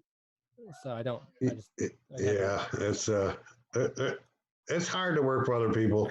Yeah. Well, yeah. If you get along with your employer, and your workers and stuff. Yeah, I'm sure you can make it work, especially if you love it and stuff. But I always found Right. myself in jobs where like they needed people, so I went in on there and I was treated like dirt, and it was like, like after I left the film industry, the job I got right away was I did like night shift security, and then I was doing like auxiliary volunteer work with the police and stuff. So it was always drama, always night shifts, 12 hours, and I worked in dispatch, and I worked like it's like really challenging, but like just man, it takes a toll on you. The things you see, the things you're dealing with, it's just awful. But then I became a YouTuber. It's a bit different. It's all going to make us stronger and awesomer and badder at the end. Yeah. Hey, Josh, Miss Laurel said, pick him up and bring him over to her. She'll watch him for you. Yeah. No What's problem. your address? I'll send them right now. You'll just So I was have to like- go almost coast to coast to do that. Yeah. So it Uh, was like, are vampires immune to COVID-19? Yes. That's good. Considering I think it started with a bat in like Mongolia and something. Right.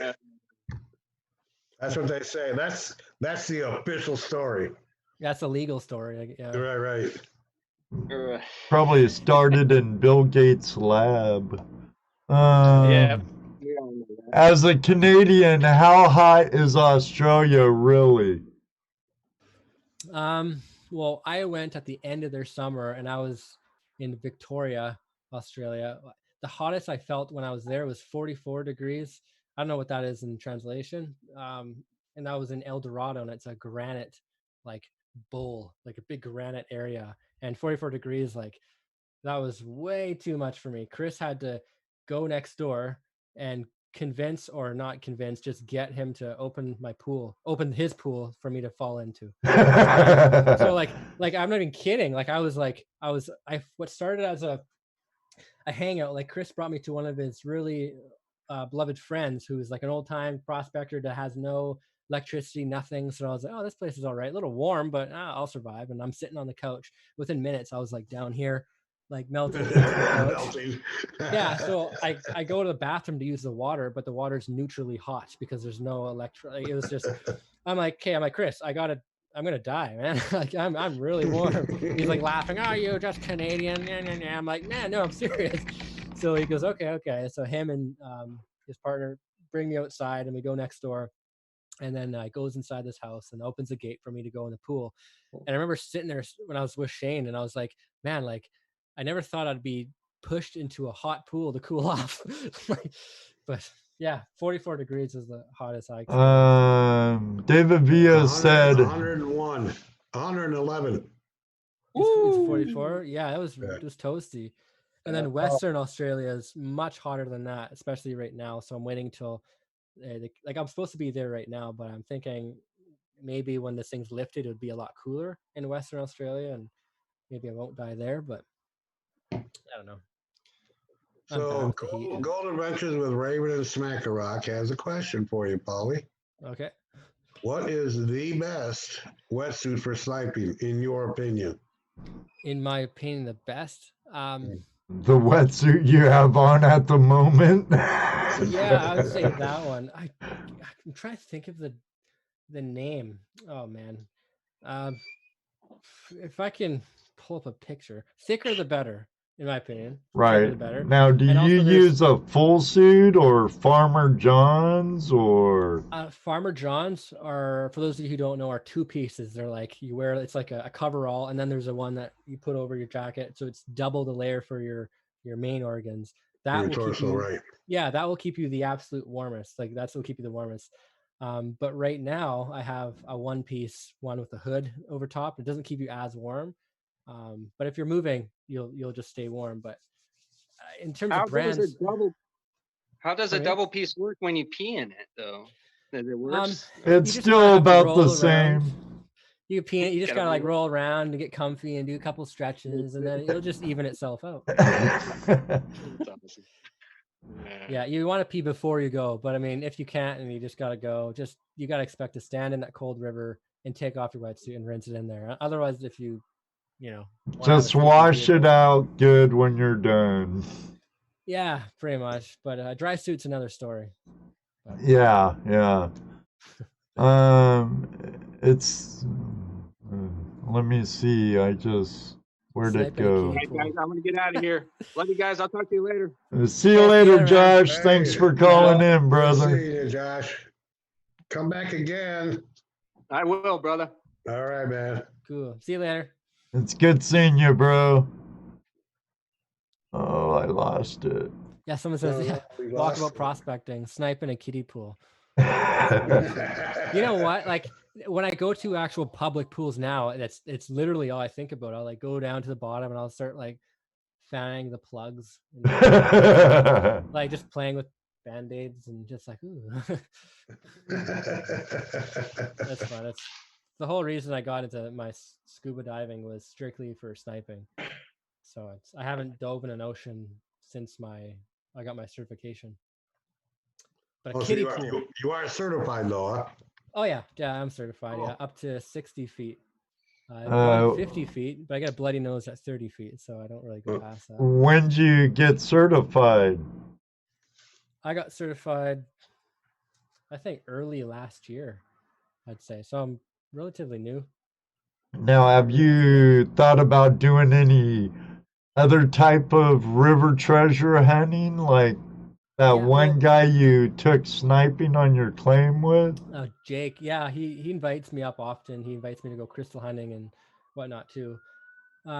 It's hard not to look for other things because you just find things, especially if you're on like one of the main rivers here is called the Souk River, and there's gold there, and there's a lot of partiers. So when you're looking for gold, often you'll find GoPros and necklaces and that kind of thing. Right. But yeah, I'll start filming and making more of those videos soon. And Is one he thing, Canadian also? no, he's he's American, but he lives on the border of Alabama and the other state, I forget what it's called, right on the Hachi River. I don't know how to pronounce that, but yeah, he's American. Yeah. In Georgia and Alabama? Yeah, right there. Yeah. Yeah. He had fun when he came down though. That was You might have to be a bird in his ear for me. I wouldn't mind having him on the show. yeah, I could ask him for sure. Or Right just tell him, on. be like, yo, get on the show. He'd be like, okay. Yeah. Yeah, tell him, send me a message on Facebook. Yeah, I'm sure he'd love it. Yeah. That'd be awesome, Paul. Okay. That'd be Will total. do. Um, We get Todd Hoffman on here too. I'm sure he'd do that. oh yeah, we've had other Gold Rush people on. Todd would be cool. Yeah. Heck yeah. Yeah, we've had others on here. Yeah, I gotta answer the door. I'll be like 2 seconds. Okay. Don't time me. I'll be fast. It's 1,000 what? it's my vampire friends. Oh, cool. Must be getting dark. They Time to must. come out. They're the hybrids. They don't burn up in direct sunlight. So, well, so far, a great show. What do you all think out there? Overtime? Three dozen night crawlers, relics, and stack stones. This one out picked up. Prospecting in your DR. I have to. I sub Scuba Sonia, but I haven't watched her videos yet. I have to go check them out. Yeah, she has some pretty cool stuff. Yeah, I so really saw- need to comment more on videos I watch. That's for Yeah, sure. me too. But I don't. I hit a thumbs up, but I don't always Comment. Yeah. comment right. Oh, Jake is the reason why you started, huh? Cool, Snorkel Pirate. Aaron's gonna be at Flash Bash. Snorkel Pirate. It's gonna be a good time. And he's back. Yay. What I miss? Oh, nothing. Scuba Sonia says I'm a newbie, but have some great finds. She's got a YouTube channel. I went over there and looked at it just now while you were gone. Ah.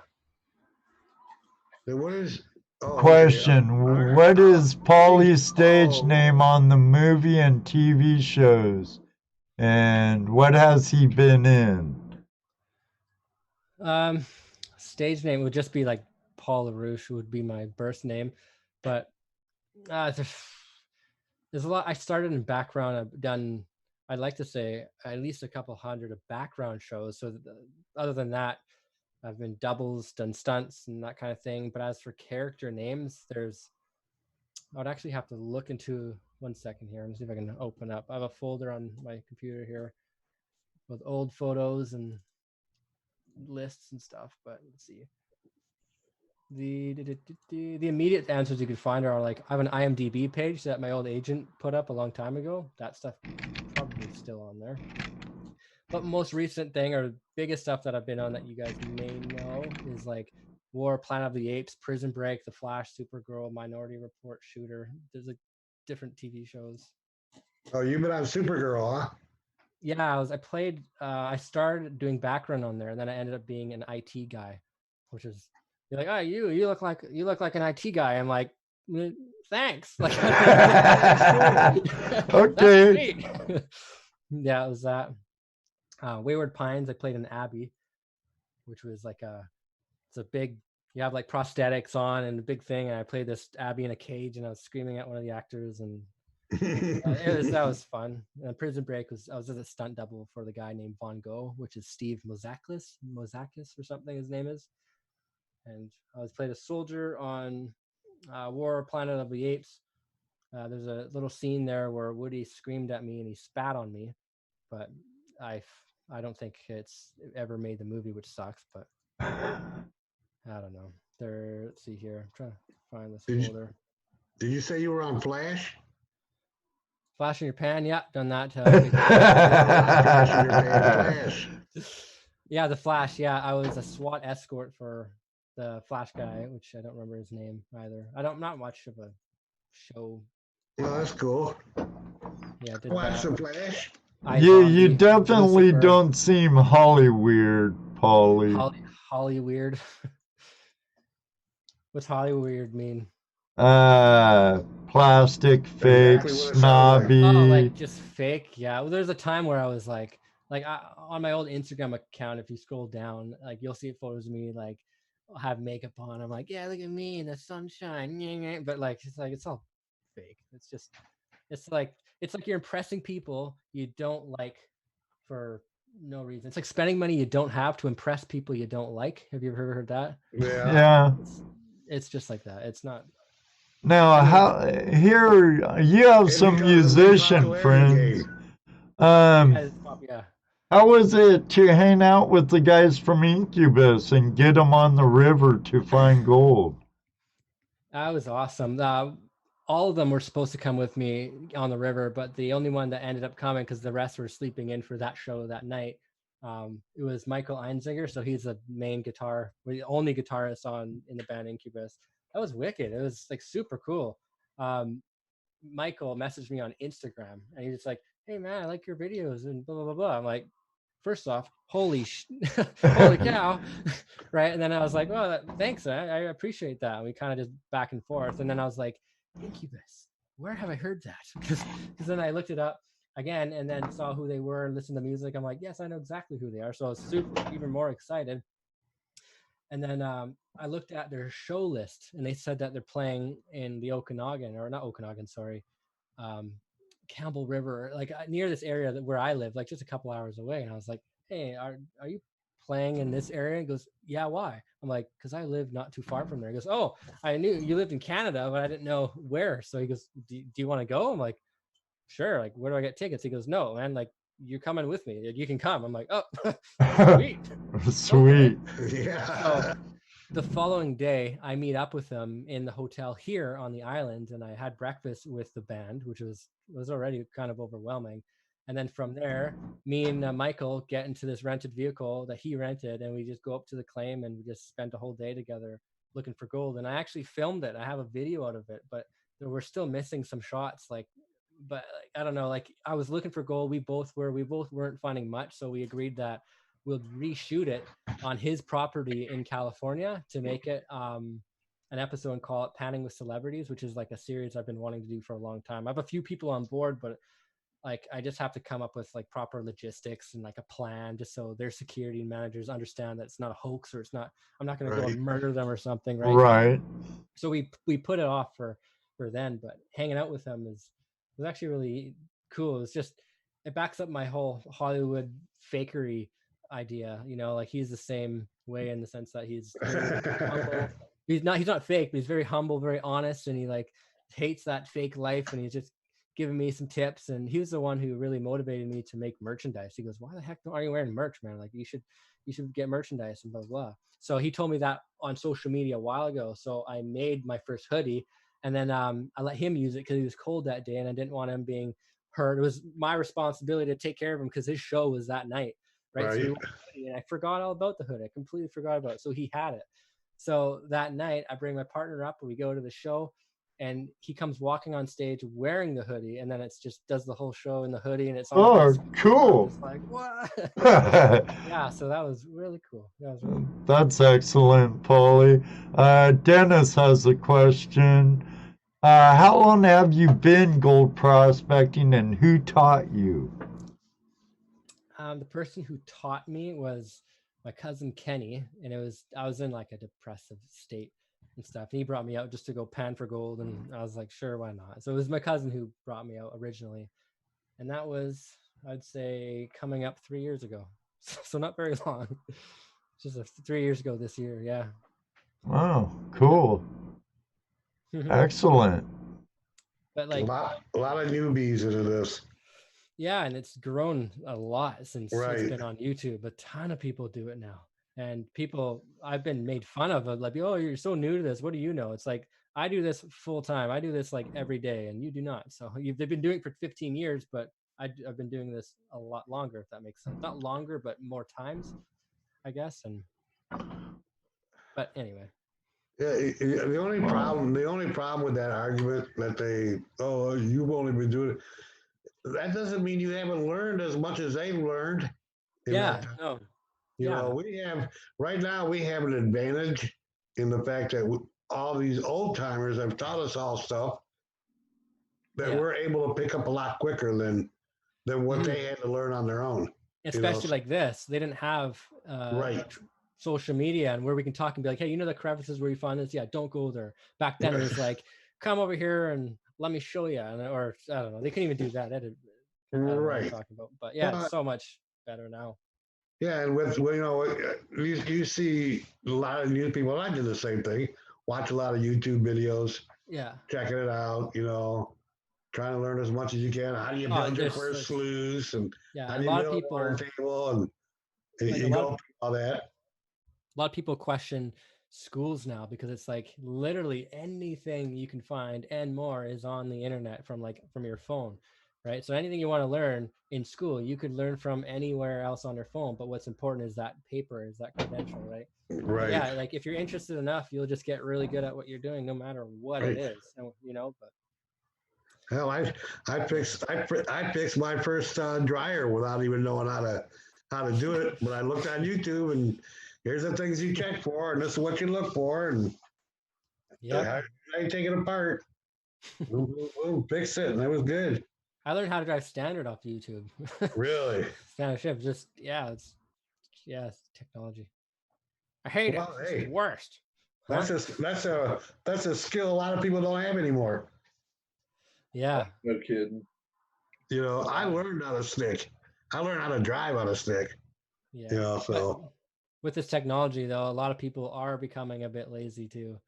I mean, it goes both ways, but if you're a creator or you're someone who needs to keep activated or ADHD like me, I think you're just gonna fundamentally just become creative and productive. You're just gonna constantly be using that to your advantage and keep going. Well, yeah, like I said, just right now with being stuck inside, hell, pick a subject, learn it. Yeah, now's the best time to focus on that, or even just yourself. I mean, it's so quiet out. There's no planes in the sky, at least where I'm at. It's so refreshing, and it's like it's not like any other day where this COVID-19 wasn't going on and you couldn't like take a few days off because now everyone's going to be advancing, your work's going to be advancing, you may be losing skills, the whole world is at a standstill, everyone's having a break. So just take advantage of it and like learn something or do things that people like. There's things you could do for prospecting at this time too, and I follow this rule a lot. It's like, for example, a lot of people don't go mining in the winter because it's just the water's too high or whatever you have it, but I think that's a really good time to prospect, not to find gold, but to find gold in the summer. Let's say, like if you take a photo at one spot where it's raging, and took the same photo in the same spot when it's not raging, you'll see exactly where the water's flowing, and maybe you can find a new spot that you didn't know was there before or something. Right? Well, right. That's right. Yeah.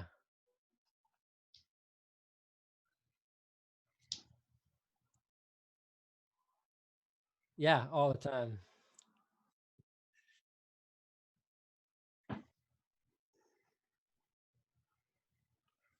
Oh, Oh yeah. yeah. Excuse Thank you, us. Oh, Sonia. Nice. Thank you. Thanks for the super chat. You're gonna become rich after this, Ed. Ooh.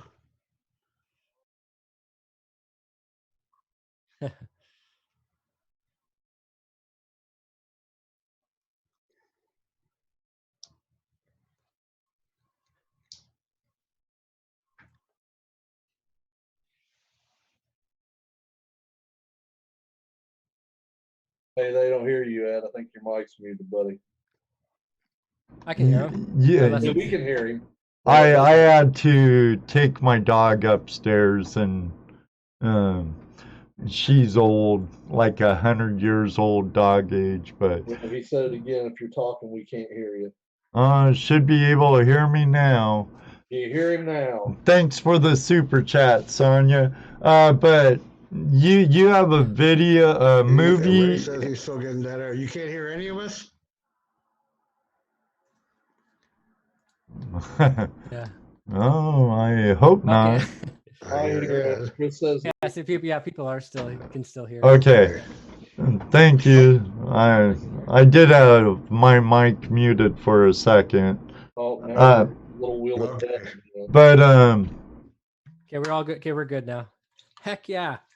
good. Time. Okay, now Gary Two Toes did a great little short story video.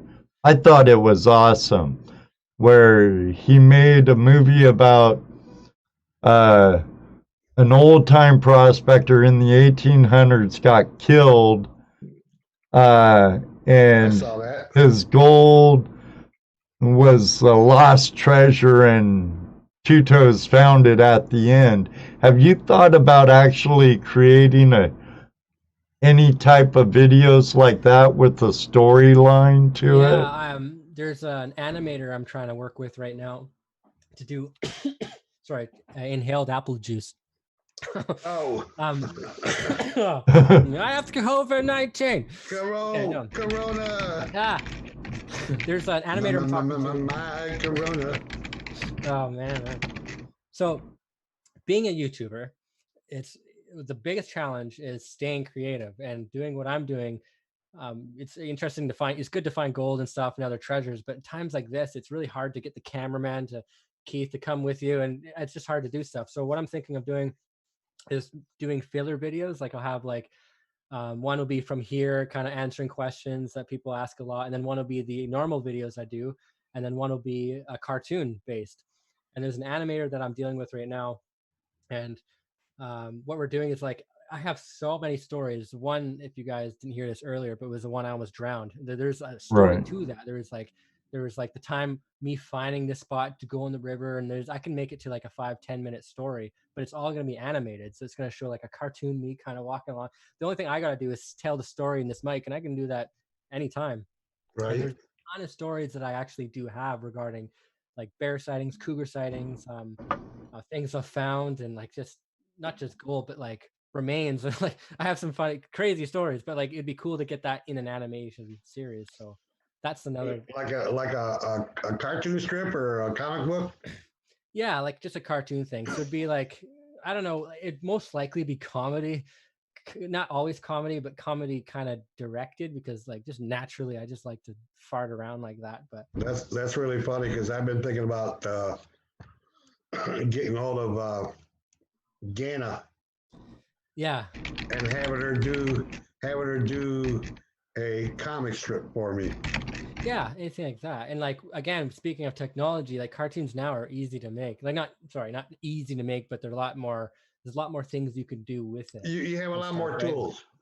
Yeah, and so I forgot what I was gonna say again. I'm sorry.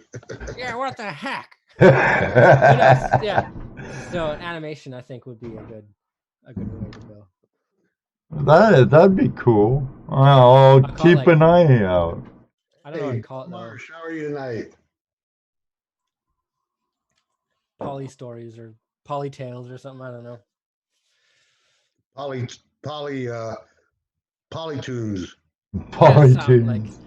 Something like that. Paulytons. Polytunes. OOZS. OONS. Polytunes. Yes. And then another one I wanted to do, that I mentioned earlier, was doing one called Panning with Celebrities. And the idea behind this was, again, it goes back to how fake the Hollywood stuff that I experienced was. It's like, imagine these established actors or something, like the people that are just glamorous. They're always in nice cars, nice cities, they're always doing nice things. Now imagine them in this little rundown river panning for gold. Like it's such an old thing to do, an old timers thing to do. It'd be interesting to see their glamorous life all down to the river looking for gold in such a, not boring, but primitive, for lack of a better word, way. You know, with like my sense of humor and my pranks and my kind of filming, I think I could make that interesting. So you mean make them use a number 2 shovel and stuff like that? Yeah, I'd like just do funny things. They'd be like, hey, in order to find gold, you need to hold this while you're doing that. And like, it won't make any sense, but like the viewers would know that, but they wouldn't know. And like, so or get them to do something that they're afraid of. If they're afraid of water, get them to go scuba dive or hookah snipe, or just make it fun like that, right? Right. Yeah, so that's what I've been trying to do. And Michael from the Oh, make it a scuba diving? What? I'll do it. I'll do it anything. Yeah. Yeah. You're afraid of getting nude? Well, I got the thing for you. Yeah, let's go naked scuba diving. You see this crevice tool? Here's where you put it. Yeah, look at this dredge. No, yeah, that would be funny with celebrities. Yeah, I think that'd be. Of course, cool. you probably wouldn't be able to do that for more than a few times, and maybe the word would get out. Don't do nothing with that guy. He's gonna screw you over. Yeah, so I would have to like a clown. Yeah, it's a hard thing to play, because like the first guest has to be like willing to do it, because they don't be like, oh, I have a big reputation. I don't want to like ruin my reputation. So you have to get reputable people to do it to convince the even more reputable people to do it. Like it's Michael Einzinger from Incubus said he'd love to do it, and I have what's her name? I forget her name. She's a local here. Fly Away. What's her name? she sings that song, you know. Ain't she in Is she on Dion? Yeah, the song. Nelly Furtado. I have her as well. But it's just a matter of just paying and then having like the right insurance involved and all that kind of thing. And I'm also really unorganized and lazy, so I was gonna say you should hit Jack Black. Yeah, or Jack Black or Vancouver. Oh, yeah, Jack Black. Hey, you know who might get into that? Pauly Shore. Yeah, Pauly D and Pauly P. That's funny. Pauly Shore is a nut. He would. Yeah, I know Steve-O is kind of a nut. I don't know him, but he's kind of crazy too. Todd Hoffman might not. I have no idea, but anyways, that's just another one of those ideas that I have rolling around. But Pauly. Yeah, Pauly versus Pauly. Right on. And the longest. Yeah. What flavor is the vape thing you have right there? Mine? Yeah, yeah. Mine's it's a special blend called 49er. Yeah. So 49er, Mm. specially made for this old prospector.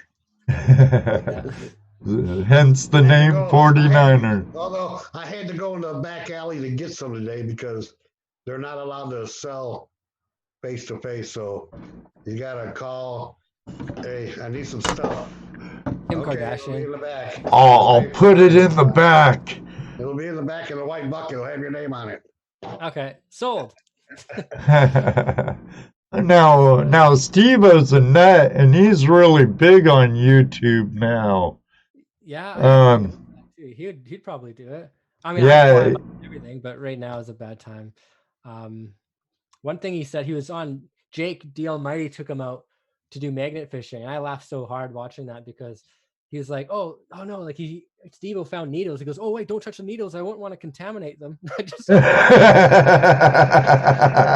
I laughed harder than I should have. But yeah, that's him. That's Steve-O. I like that guy. Yep. Sounds like fun. See if Kim Kardashian can actually dig gold. Yeah. Apparently she is a gold digger, but can she actually dig for gold? That'd probably be a funny episode because I'd be like, oh, you're gonna coming in the mud. I'll get her and like dredging in a muddy hole, and that's not bad, but that'd be funny.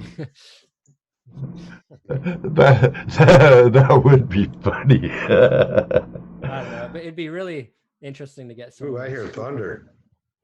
Yeah, it's coming. When I went out to move my truck, it was clear out, little wind starting, and a beautiful full moon. Yeah. Lost Ed again. I'm right here. Well, I hear him. Well, you're hearing me through Zoom. I know. Yeah, I saw that Pauly Shore is quarantined in Hawaii with his ex-girlfriend. With his ex-girlfriend. Oh, great. That's the place I would want to be with him. Yeah. I haven't watched that one yet, but no, Pauly Shore. Yeah, I used to watch that show. What was that show called when he became famous? What was that? I thought he was doing movies. Pauly Shore. Well, his mom owned the Comedy Castle or something in Hollywood. I think I'm thinking of the wrong Pauly because, like, there's Pauly D from what the heck? Pauly Shore's son-in-law, the movie Son-in-Law. And he was also in. Hey, buddy. Yeah, I'm thinking of the wrong Pauly. He was also in what, Biodome? Yeah, Biodome. In the Army now, right? Encino Man. Encino Man. Yes, Encino Man's one of the. Yeah, that's. Okay. Who's another one that would be a funny one? He would be funny. Trump would be funny. That would be a good one. That'd be cool. I'd love to see that. Hey, he'd do it. He would. He would. If he enjoyed it, he would do it. Who would be really bad? Who'd be terrible to bring? Oh. Like awful. I don't know what kind of awful, like dangerous awful, or just like no one would want to see it. Who would be bad? I don't know. Politically or not politically? Good one. Good call. I mean, yeah. I don't know. It's hard to say. What about that Tiger guy? The Tiger King. I refuse to watch that, and I don't even know why. Tiger The guy. hype. I try not I think it's the copying hype. her. Right, I think it's Yeah, the hype. Yeah, I try not like following on to hype. Have you seen this? Have you seen that? I'm like, no, I don't want to, but I did because I watched it, and I'm like, Yeah, it's pretty bizarre. Morgan Freeman. Yeah, that'd be good. Alec Baldwin, bad. Kristen Stewart. Take his daughter. Alec Baldwin. Oh, Justin Bieber. That would be. It'd be interesting. People would watch that. A lot of people would see watch that. People would definitely watch that. They don't have to like it. I mean, we don't have to find gold. We don't have to survive, but I Take, mean, take Oprah out with you. Ooh, better yet. yeah, Ellen. Ellen. Ellen, yeah. Nicolas Gage, Marty from Wildy, Texas. Oh man. Oh, David Buckle, yeah. David Buckle, yeah. bring Joe Rogan and then fight him. I think Joe Rogan would just tie me in a knot in a second. Yeah, he's Jim Carrey. Jim Carrey, yeah. Arnold Schwarzenegger. I'm sure he'd do it. It's just a matter of getting in touch with these people. You don't just like message them. You'd have to go through their agencies or Yeah, right. see you somehow. I can actually see like Dwayne Johnson coming up before I can see most of these people. Dwayne Johnson, that would be cool. I'd probably watch that. Mm. He'd like carry me across the river.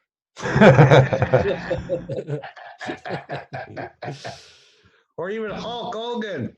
Yeah. Yeah, that'd be good. I bet he'd be fun to do that with. Oh, geez. Mr. Bean. Mr. Bean, yeah.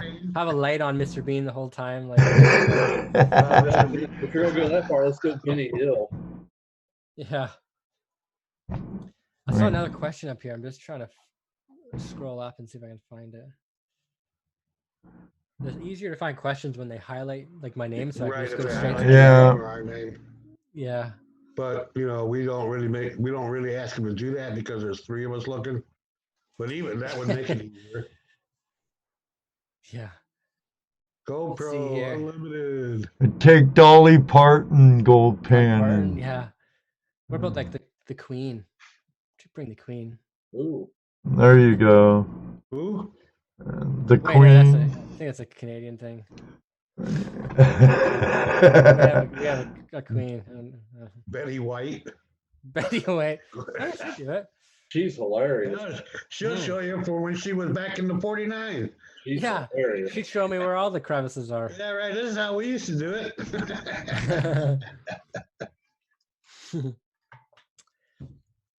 I would want to bring Gary out though. That'd be cool. Mm-hmm. He'd point to exactly where to go. He tell you where all your gold is hiding.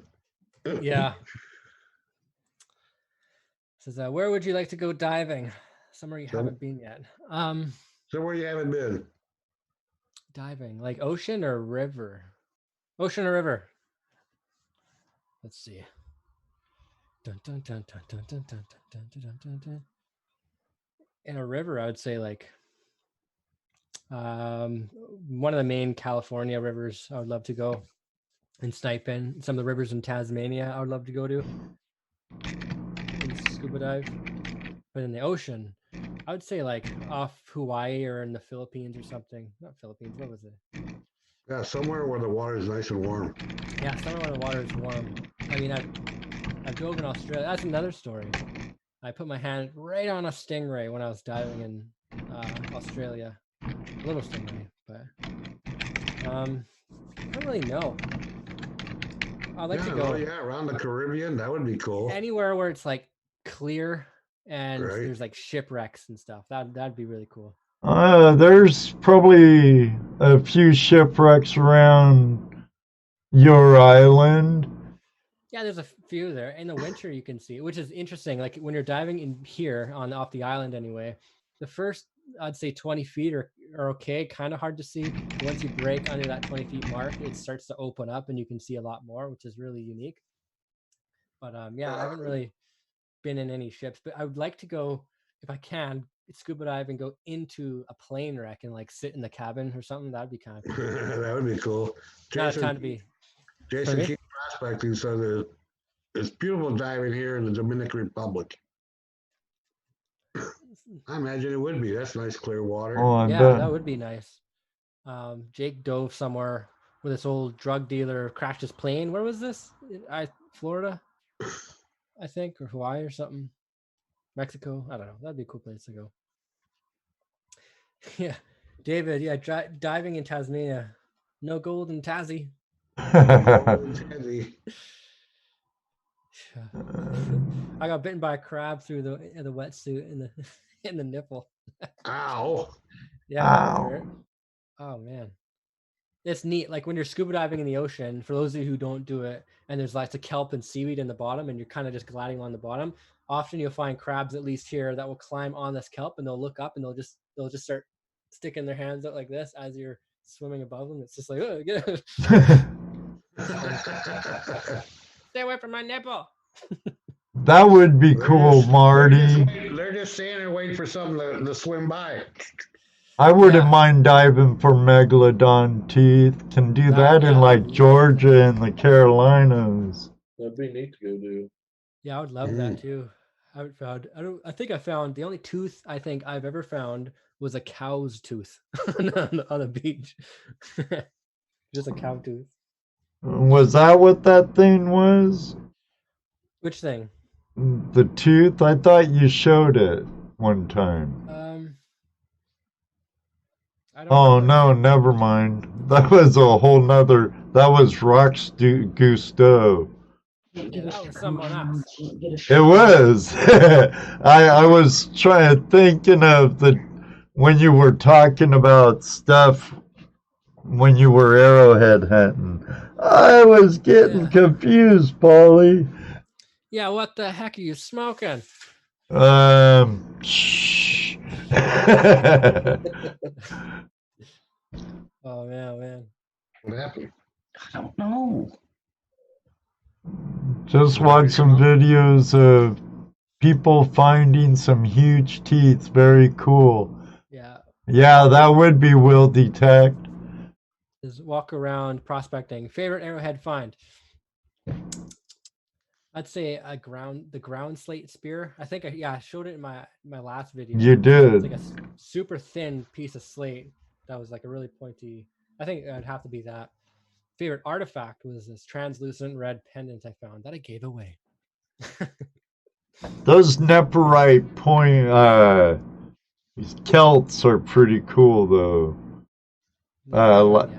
And the one you're making yourself, it's coming along. Yeah, I haven't worked on that for, I'd say 3 years or so before I started YouTubing the gold. Yeah, it was a while. I haven't worked on it in a while, but I'm doing it like the authentic way. So I'm not using any power tools or any modern tools. I'm literally using a big slab of rock that's on a beach that's right now it's closed, but it's a big flat piece of rock that's kind of rough, but I get a lot of sand, like beach sand, and then the ocean water to grind it, make that point.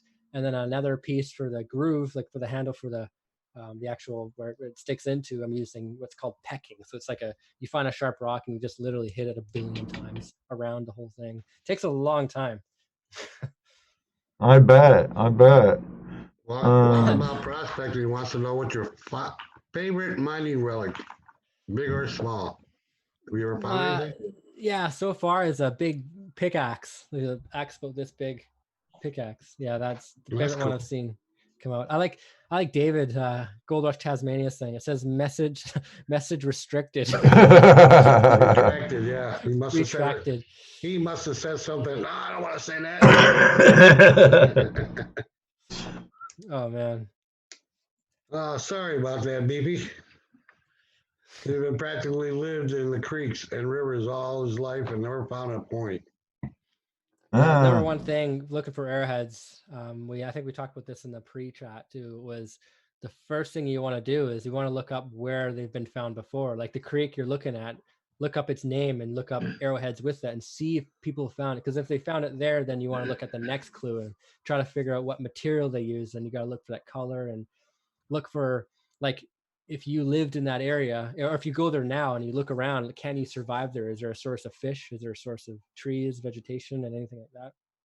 But I'm sure they're there. I mean, they didn't use roads or trails when traveling back then. They used creeks, really, right? So in mountaintops and that kind of thing. So yeah, look up that creek and see if people found them there before first. But don't get discouraged because they're definitely there. Yeah, I've found points out prospecting, a couple of them. I almost threw one in a big old 1800s quarry hole with my classified stuff. I was going to throw it out there and I saw it and I pulled it back. I almost fell in, but I got the point. Oh, that's good.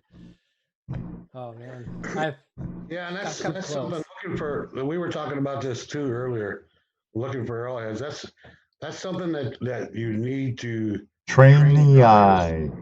Once Yeah, you look for once you shape. see it, like gold. Once you see gold in the pan, you're never in doubt when you have And gold. Yeah. mushroom hunting. Yeah, mushroom hunting. Once you see your first one, you'll see a dozen.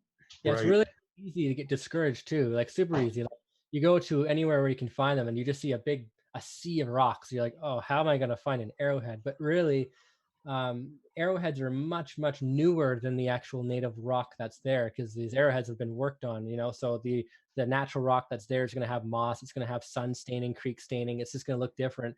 But the arrowheads are relatively new, like in the grand scheme of things, so they will stand out in color anyways, generally.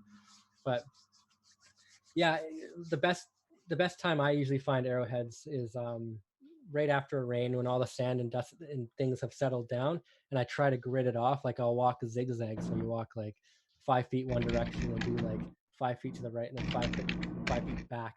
And sometimes on the way back from, like, if you walk up the creek and look and not find anything, sometimes on the way back down is where you find it, because when you first get there, often people are in a hurry and they'll walk faster. Too fast, right? Too fast. But when you're disappointed and you're walking back slowly, that's usually when you start to find things. But I mean, everyone's different, but, Right. yeah. Treasure mixes. Same here, Beefy. I can't even find Waldo. That's like me. I'm so bad at finding that damn Waldo. Not today. No. Today you can find it real easy. Because Yes. he's social distancing too.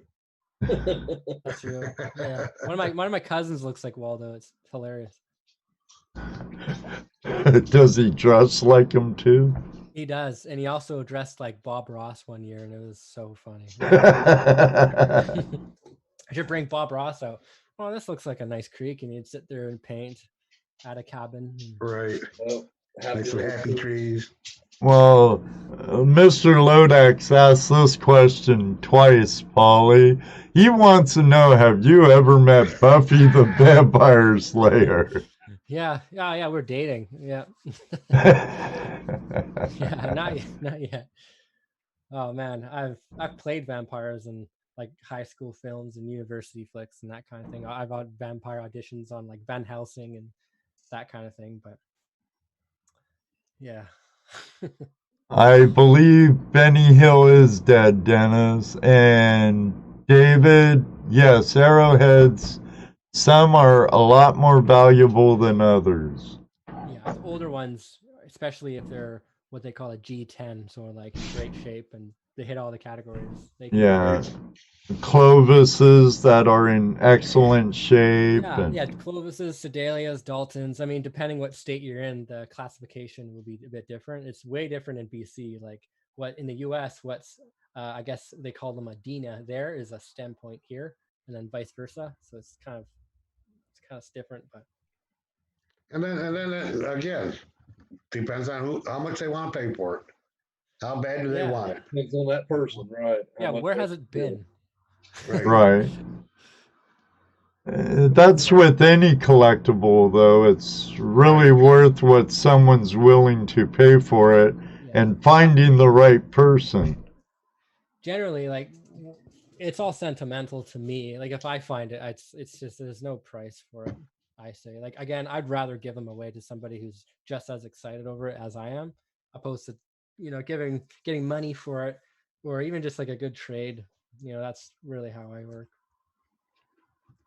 Our buddy Luke Duke in here, if he's still in here, he naps. He makes arrowheads. He looks. He finds. Oh yeah. Myself. I have a prestige red jasper. That'd be sweet. Red jasper would be a nice one to find. Yeah. I usually find the arrowheads I find are usually basalt, like a black basalt, and occasionally we'll find something it's a bit more dark green or something, but finding something like red or white would stand out for sure.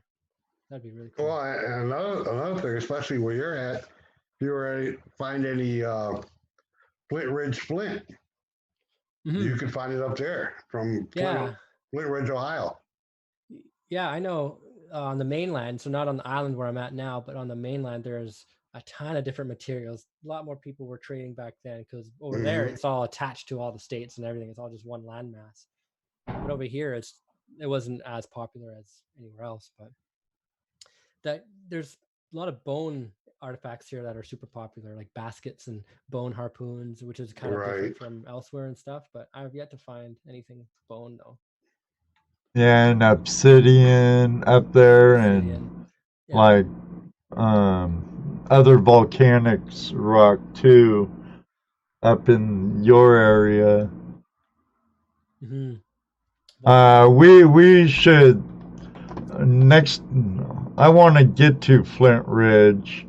Go to the nap in. When we go out to that area, we'll find some nice flint for you, Pauly. Yeah, no, I'd love that. I'll trade you like some old pair of shoes or something. Oh yeah. You want some flint, Pauly? I've got flint. I got some Flint Ridge flint. Yeah, I want to try flint napping. Like just try making them. That'd be kind of neat. Another thing, I've always wanted to make my own arrowhead or something. That'd be cool. Yeah, I'll throw you a couple pieces. Sure. I'll give you these car keys if you like. Don't want them. Hey, that was rude. I already have a car. I don't need another headache. Yeah. I have a couple cars. I want an SUV. I need something that I can actually bring a lot of gear in. I can camp in if I wanted to, and it can go off road. Something that's wrapped. Something that's what I want to do on the tour. I was gonna lease or rent a vehicle for that. But if it was my own, it'd be cool. I can get people to sign it or something. That'd be fun. Well, Jesse does not nap. Well, I take naps. No, actually, I don't. I don't take naps either. You're up all the time like me. Just hang from a branch. Pretty much. If I still had a tail, I'd be hanging by that. But Yeah. We all know what happened to the tail. Yeah. That's funny. Well, Pauly. How much napping have you done? Me? Mm-hmm. No, I've never done any flint napping. That's okay. Yeah. Well, I'll tell you what I'll do then. So you can get some practice. I'll send you some glass too. Sure, like the bottom of bottles or something? No, I have glass. I have quarter inch flat glass. Oh wow. Yeah, I'll send you a few pieces of that too. You should send some band-aids too while we're talking. You'll have to supply your own band-aids. Okay. No, I'd like that, sure. I could send you something. That way you can practice. You can practice a little bit before you destroy a nice piece of flint. Okay. Yeah, this flint comes from Flint Ridge. It's the one with all the colors in it. Mm-hmm. Yeah, I know. With all the colors in it. That's Flint Ridge. Flint Ridge. Yeah, there's so many different materials around. There's some good nappers on YouTube. Yeah. Yeah. Well, Pauly, you've taken us 46 minutes into overtime. You owe me for overtime. Checks in the mail, Jesse. Okay. Okay. All right. It was 7 miles from Flint Ridge. Cool. Okay. Well, yeah. In the meantime, I'll try to get in touch with Jake. Well, I won't try. I will get in touch with him, and then he'll talk to a few other people for you and see who else we can bring on the show. That'd be greatly appreciated. And you're always welcome here, Pauly. You're part of the Flash fam if you like it or not. Yeah. No, I always come back. I always talk about you guys. So that's fun. We enjoy having you here. Yay. Yay. Yes. Yay. Definitely. I appreciate you coming on again. It's been a couple of years now, I think. Yeah, it's been a while. I'm stoked about your success, my friend, and proud of you. It's a lot of hard work, and you put out a great product. I'm Thank pretty you, sure yeah. that when you were on the show the last time, Ed predicted that you would skyrocket. I did that with Jared from Adventures with Purpose too. Yep. Or after you had Gypsy on, wasn't it Garrett started sponsoring her? Yeah, Right. yeah. What the hell's happening with us? I don't know, Jesse. So we need Walmart to Here. step in. Walmart's Here. going to be our official sponsor. Here's the thing. Here's the one good thing about how I feel about us. See all these people in the chat room? These guys are there every week. They're loyal. And that's Yeah. cool. They're awesome. That's better than the 100,000 fake subscribers we have. You know, I would rather have these guys here because they're here. They come every week and they like being here and they're loyal and you know, those are better subscribers than the extra 80, 90,000 you might get of people that click one time. There's a lot of loyal people. Yeah, it's a lot of loyal people. Yeah, out there. we love our Flash fam. They're loyal people. Love it. They're always here. Yeah, and some of the people that are always here, I always see too, and it's just neat that they're always around. It makes you feel good. That's what it's about. Oh yeah, that's we come in every Tuesday for these people. We know they want us here. Haven't missed a Tuesday yet, going on 3 years. Wow. Oh shucks. That's good. You know, that's what makes it fun. No, I agree. I don't see myself stopping anytime soon. Like I don't know if YouTube will ever always be there, but regardless, I'm gonna push this thing. I want to have like a show out, whether that be on Netflix or something. And right somewhere. Yeah, like I'm supposed to be shooting a pilot on the end of this month, but it's completely postponed because I don't think this will be dropped by then. So it's just. But anyway, I'm gonna keep working at it and keep in touch with everybody. Well, I love this. Yeah. Regardless what your future holds, Pauly, I hope it's a good one, and I just wish the best for you, my friend. Yeah, buddy, onward and upward. Onward and upward. Yeah, thank you. I appreciate it. You do good for the community in whole. And I like your humor.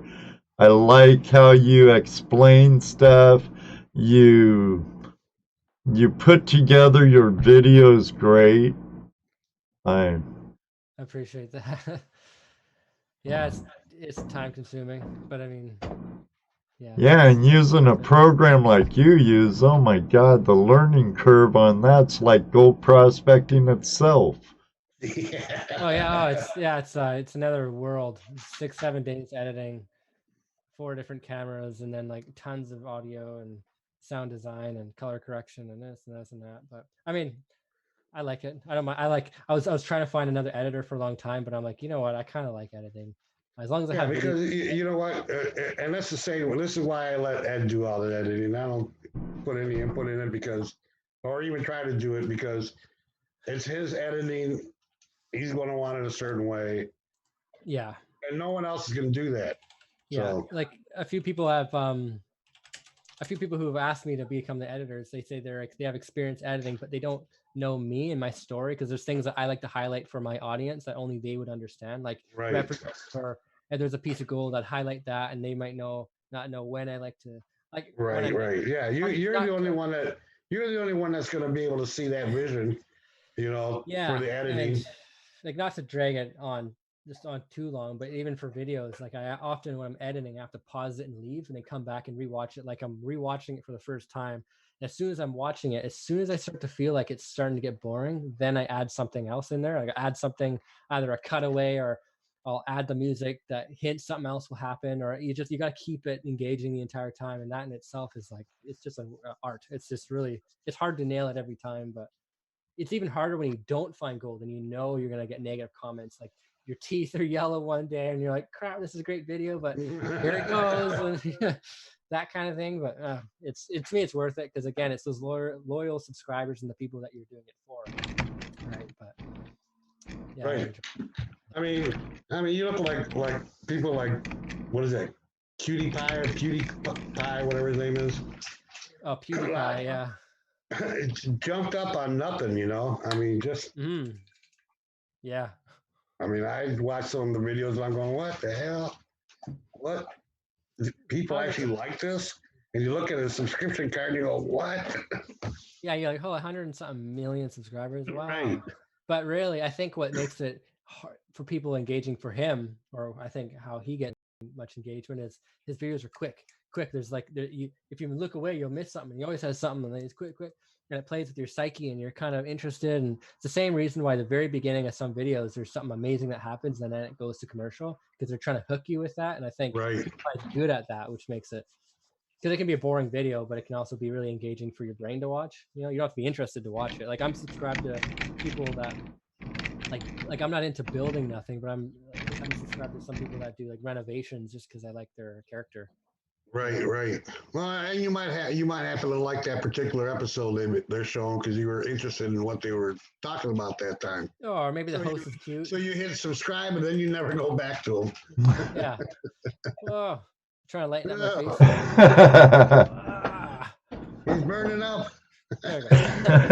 These little smoke effects when those lights come on, coming off your face, a little smoke coming off. Yeah. You know, being a vampire and all. Oh man. Oh my goodness. All right, time to go. Okay, thank you, everyone. We're almost an hour into overtime, but time flies when you're having a great time. Well, I appreciate you bringing me on here. Like I said, I'll come on anytime you want. I'll do my best. Hey, awesome. I appreciate it likewise, Pauly. Thank you for being part of the family here, along with all of you out there.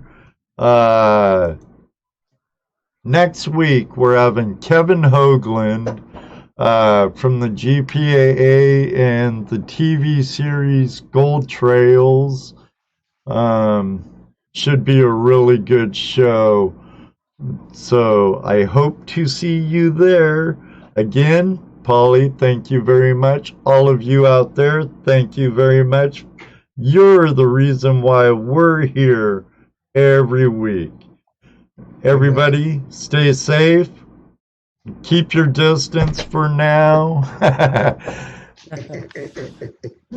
Oh, and may you always have that Merry flash Christmas. in your pan.